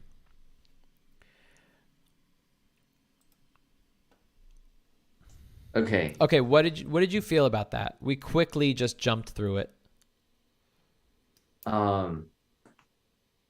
I mean, I probably would do that all on a date. Okay. You don't have It's to hard do it for on me a to date. imagine. It's hard for me to imagine me doing that when I first meet someone, though. But because it feels like I'm crossing a boundary that I shouldn't. Okay, so what's going to happen first of all, Kieran, is you're in a place right now, you're in college, you're learning to date, which is perfectly normal. What you have to do now is experiment. Okay? So you got to find the line of what is appropriate or not. And I promise you're probably never going to go over the line because you're already coming from a place where you're very, very safe about saying anything that would get you in trouble. So you're likely going to actually go under the line of what is perfect and hit it's very, very, very appropriate to say this type of stuff. But I want you to take risks. And like I said, the way that you could think of what to say is it's as simple as going, I feel attracted to this person. What am I thinking? Like, why am I attracted? Like, for me, if I'm attracted to somebody, it's usually like, I don't know, maybe it's like a really cute laugh, or it's maybe their eyes are just like so sexy or something like that. I'll say that. Like you have the most adorable laugh in the world. And it's just the way that your eyes kind of light up is so sexy to me. That's not a bad thing to say. That's a good thing to say. People, when somebody knows that you truly like them and are attracted to them, not trying to just fuck them, not trying to manipulate them, have power over them, but truly express your attraction to them, people like it. But again, go into yourself. Go, what am I feeling? Like, why do I feel attracted to this person? What is making me attracted to this person? And then just express that as soon as you feel it. It's going to feel like a big risk. It's going to feel weird. But remember my story. I was shitting myself, my dude. It was the hardest thing for me, but I knew I needed to say it. And I did, and then I felt great. It was kind of like throwing up. Leading up to it, it felt horrible. Doing it felt horrible. Afterwards, felt great. And you don't have to take a big risk all at once. You could take small risks. And I think I talked about it with somebody last week. I forget when. But the appropriate risk to take in your in your case, talking about expressing attraction, the appropriate risk to take is the risk that is doable. Like you could go, oh yeah, I could do that. But at the same time is a little bit scary to you. So if it's too scary, then you won't do it. If it's too doable, then it's not a risk. So the appropriate risk is, I could do it, but it is a little bit scary. You take that little risk. What happens to your brain is you tell your brain, oh, wow, I could do that and nobody killed me. Okay, so I reached level 1.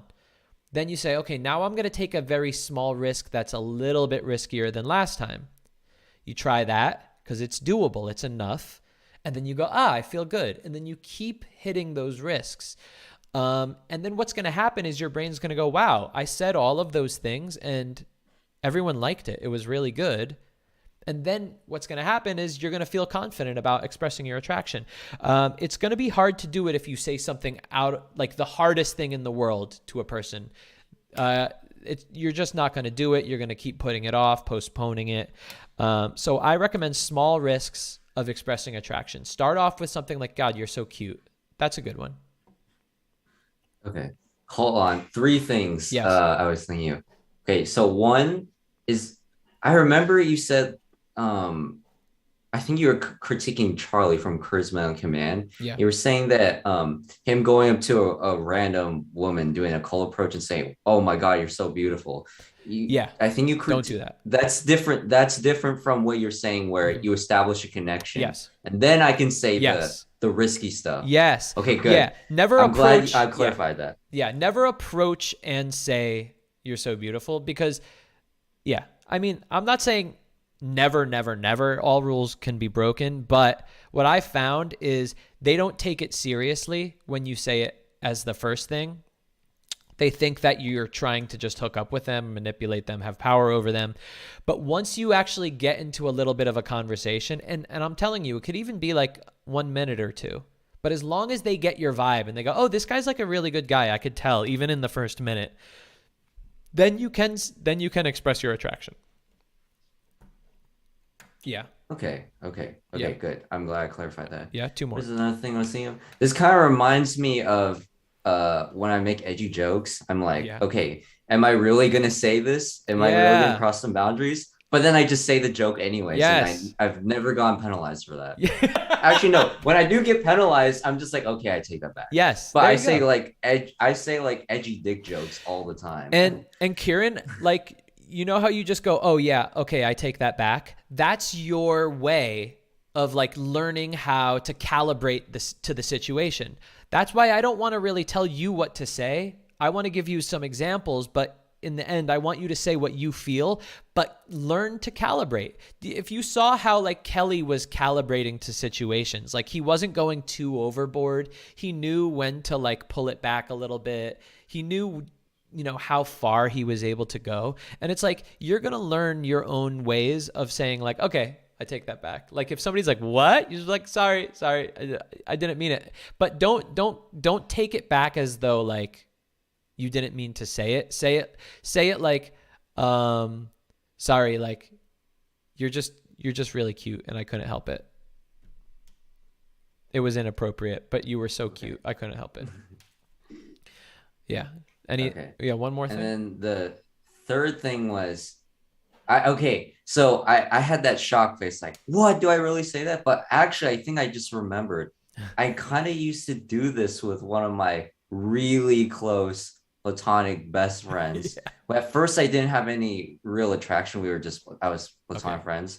But I started developing some attraction. So I started playing around with flirting. And then I remember I had that same exact feeling that you had, like with the you commenting on that woman's lips. Yeah. But it was my friend, she was posting like the sexy ass like beach pic where she's like in her bikini. So then I was like, oh fuck, do I say something? I'm a dude. Is this gonna come off creepy? I just said, fuck it, I'm going for it anyways. I basically said something like, oh, she looks like no. At first I said, she's like distracting me from the beach. I want to see the beach, not her ass. But then the next thing I said was, actually, no, I take that back. I basically described her photo as like a work of art, but then I just said, also I just appreciate the work you put into your leg exercises or something. Yeah. But she took that really well. I could never think and then of another what you just one. said. Yeah, keep going.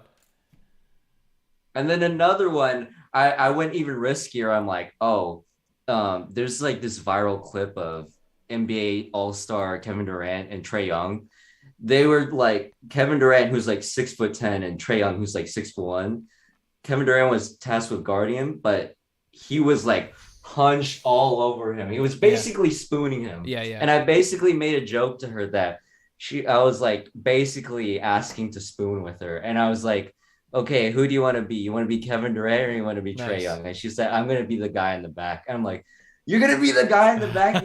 You're the one that's shorter than me. Yeah. And I'm like, I'm kind of the dom in situations. I'm kind of like a pegger, and then I don't know. Great. That made me laugh. Okay, that is all perfect stuff, and that is stuff that I could never think of because that's you.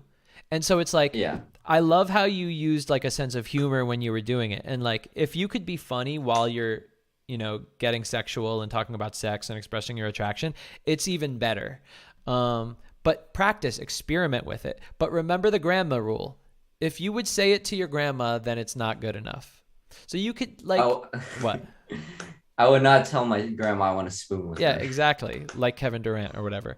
But I want to spoon with you like Kevin Durant, baby. But, yeah, like I want you to start practicing taking those risks. But first, I need to find a woman that's actually single and doesn't have a boyfriend. Man, I feel like, or I could just go for it and assume like they don't have a boyfriend. Yeah, but then they'll just I would say, do that sorry. too. Man, everyone's in college. Nobody's getting married right now. Everyone's just trying out relationships. Actually, sometimes I flirt with women that have boyfriends, and then I just stop right there. You could even say sorry if you're in a relationship. Sorry if you're in a relationship, but I don't know. It's I don't know. It's trickier than I thought, but I don't know. I just gotta keep going for it. Yeah, first goal, look for single girls. Yeah, I've even thought about hopping on Hinge because I have it on my phone, but I haven't started using it. Yeah, use it. I know you have your texting course, and I will see that free video. I can't afford that texting course right now, but okay. I don't know. I've been thinking about going on Hinge and hopping on, but use Hinge. That's just widening the pool. Hey, maybe I'll even do cold approaches on camps. Actually, I don't know about that. Well, listen. Okay, so cold approaches are stupid because they're so random and they have no context. But what I want you to do, and actually what I talk about in this conversation course, is just gravitate to places where there are people that are interesting to you. That's all. So you're not cold approaching. You're basically warm, not approaching. So so instead of doing the creepy ass, let me go into the middle of the park and look for a girl walking by or something, where do you like to go? Okay, well, if you like to go to the bookstore or something, go to the bookstore. And what section do you like? Oh, is it the poli-sci section? Cool. Now, is there a girl that's also looking at poli-sci at that moment? Well, then you could be like, oh, damn, what are you reading? Oh, crazy. I did not even know that author released this book this year. That's so cool. By the way, I'm Kieran. Nice to meet you. Right? So the answer is just to get out more and I'm sure you are too, but I'm just saying I go out all the I'm on campus from 9 to 7 p.m. a lot of days. All right. There's something there's something wrong here because you're social, you're charming, and there's no fucking way all girls are in a relationship. So I really just think just keep going out, keep looking for girls, and just gravitate towards them in the areas that you like to go to. I'm serious. There's got to be. Dude, listen, I've been to college before. You're not pulling this over my eyes, okay? Yeah, maybe it's just I'm super hasty. Maybe it's just anxiety disorder. Yeah, listen, or I just worry about things. You're allowed to get frustrated and then be like, damn it, there's no girls for me. Listen, we all feel like that sometimes. But if you stay in there, then you're just hurting yourself. Just like get pissed off, get a little frustrated, and then say, fuck it. Let me go find some girls. Okay, I gotta think of a plan because I don't know. I got a lot of things on my plate. So funny, man. All right. I gotta get going, and you gotta get. I need to get going wants you too. to leave. Or yeah, she's gonna. Oh, I have the location. Okay, I want you to talk to all these other wonderful people in the Zoom meeting. All right. Well, I'm actually gonna go too because it's been 2.5 hours. It's already like a million o'clock. But yeah, it was great talking to you, buddy. I hope to see you on here again. Maybe during spring break. I'm not sure. Not sure about next week because I got like clubs that kind of intersect with this stuff. But I don't know. We'll see. I will definitely see you in the future. Yes, of course, buddy. All right, cool. Great talking to you. Thanks, Have Anthony. a good night. All right, listen, Biajan. Listen, buddy. Dude, you got to come on the Zoom first things first. Just turn on Zoom, go to my room before the show even starts so I could bring you on because it's been 2.5 hours. I got to go sleep. I got shit to do. I really want to talk to you, and I really wanted to talk to Matthias, but man, I can't keep going for like 5 hours. So next time, Tuesday, just get there early. Get there early and we'll do Zoom. Okay, that's it, guys. I have a conversation course coming out soon, whether it's on Skillshare or whether I do it on my own website. I'm super excited about it. Number 2, please join the beta family. You're going to get discounts on events that I'm going to do, BetaCon coming in the future, merch that I release in the future, courses that I have now. You also get the Discord so you can hang out and talk to me in the Discord in between classes. Episodes. And you know, we all have a place to hang and talk in between episodes. You get to do fun emojis. You get a cool heart next to your name. Everybody knows that you are a beta friend. There's so much. And guess what? You get to support the channel. It's literally like 17 cents a day. I'm serious. Listen, 5 divided by 30, it's 17 cents a day to support this channel. Help this get bigger. I want to have on big names. I want to get a studio. I want to invite people in person. So it'll be really fun, like to talk to people in person, interview. Oh, that would be so fun. That's what I want to do. Thank you guys so much for being here. We had a really good show tonight. I think there were definitely over 50 people that came tonight. So again, if you're not subscribed with all notifications, do that because we want you here live with the whole freaking group, baby. We got them all. We got Ricky. We got Bijan. We got Derry. I don't think I've met Derry before. Of course we got Daniela. Of course we got Kat. You know. I think is Ben here tonight? Let's see who else we got. Sophia. And then let's see who else we got. We got Lore was dropping some knowledge. Of course, Kieran, Adela. Man, so many great people.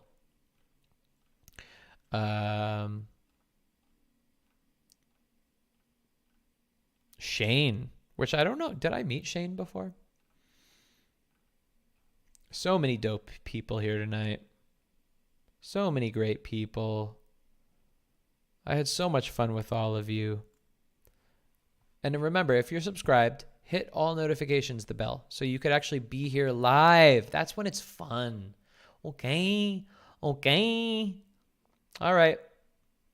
This was another awesome live Betas podcast, Daniela says. And I'll see everybody on Tuesday. I'll have some other topic to talk about or somebody to interview. I miss you.